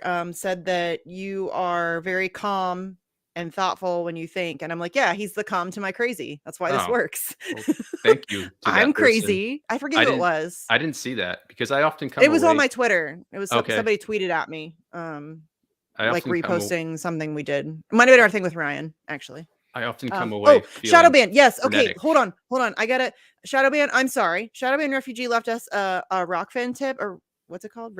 Super Ray, like forever ago, but because I am super terrible, I am trying to get better at watching the chat. I still suck at it, but I'm trying. But so Shadowban Refugee left us a tip with the comment with regards to Colonial Pipeline. Oil and gas was my game for a while. I was an electrician on the Keystone. It just jumped. I set up the pressure testing instruments along that pipeline. I can promise you Colonial knew exactly how much was spilled. Given that line uses PIG systems, they can measure pressure along a given amount of line. Lost pressure times time equals lost product. Jesus Christ, it keeps jumping. Everyone was silent on that. And yes, we talked to Robbie Yeager about that many times, and it is ridiculous. They still don't know. They know, but they're still not. We're never going to know. They're never going to tell us. They've managed to kick the can down the road numerous times. Well, we don't really know. We'll have to let you know 6 months from now. We'll have to let you know 6 weeks from now. And now they're just saying, nope, we don't have any idea. And so they're just going to get off scot-free. Maybe some fines. I think they got basically a slap on the wrist, and nothing will ever happen to them. So there you have it. for And the I'm sorry, course. Shadow Band, that I missed your tip before that. I am genuinely trying to get better at that stuff, and I am not doing a great job, but I'm Thank gonna you, Shadow Band, for the tip practice. and for that information, more Yes. importantly. Yeah. And before we close, I just want to give a shout out to our friend Rick Munn, who's based Yeah. in Northern Ireland. He was on the panel discussion we did a little over a month ago now regarding this new normal madness.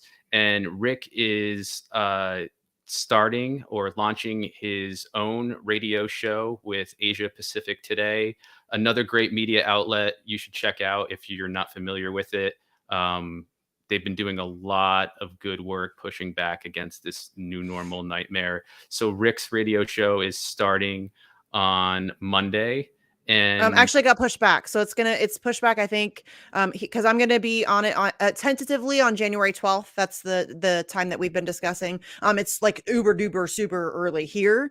yeah, But it'll be, I'm sure you can find it on the internet as well. But yeah, I'm gonna be on January 12th. I think he said, I'd have to look for sure, if I don't know if I'm the first guest or if it starts that Monday, the 10th.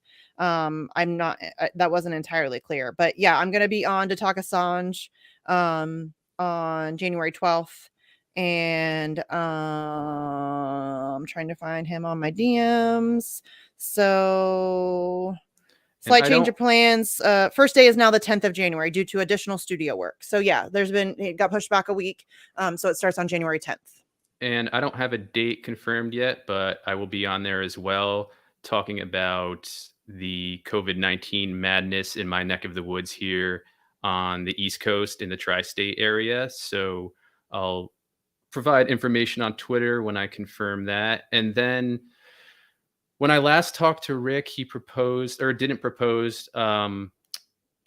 We talked about Misty and I going on his show together, so hopefully that will be in the near future as well. And I'm sure But he'll be back on Facts at some point. yeah, So we'll certainly have him back to both boost his show and have a conversation, because Rick is super informed when it comes to this COVID madness, and is just a very good, very lively, he's very great. incisive speaker. I like him a lot. And a genuine, amazing human being. I've had a few conversations with him offline over Skype, and he is a stand-up guy. So definitely tune into his show and follow him on Twitter if you haven't. He's at No reward, no risk. I yeah think at no reward _ I think. yeah no risk. Yeah, so it's no And risk, no risk, blah, blah, blah, no risk _ no reward. mhm. Yeah, follow him there if you haven't.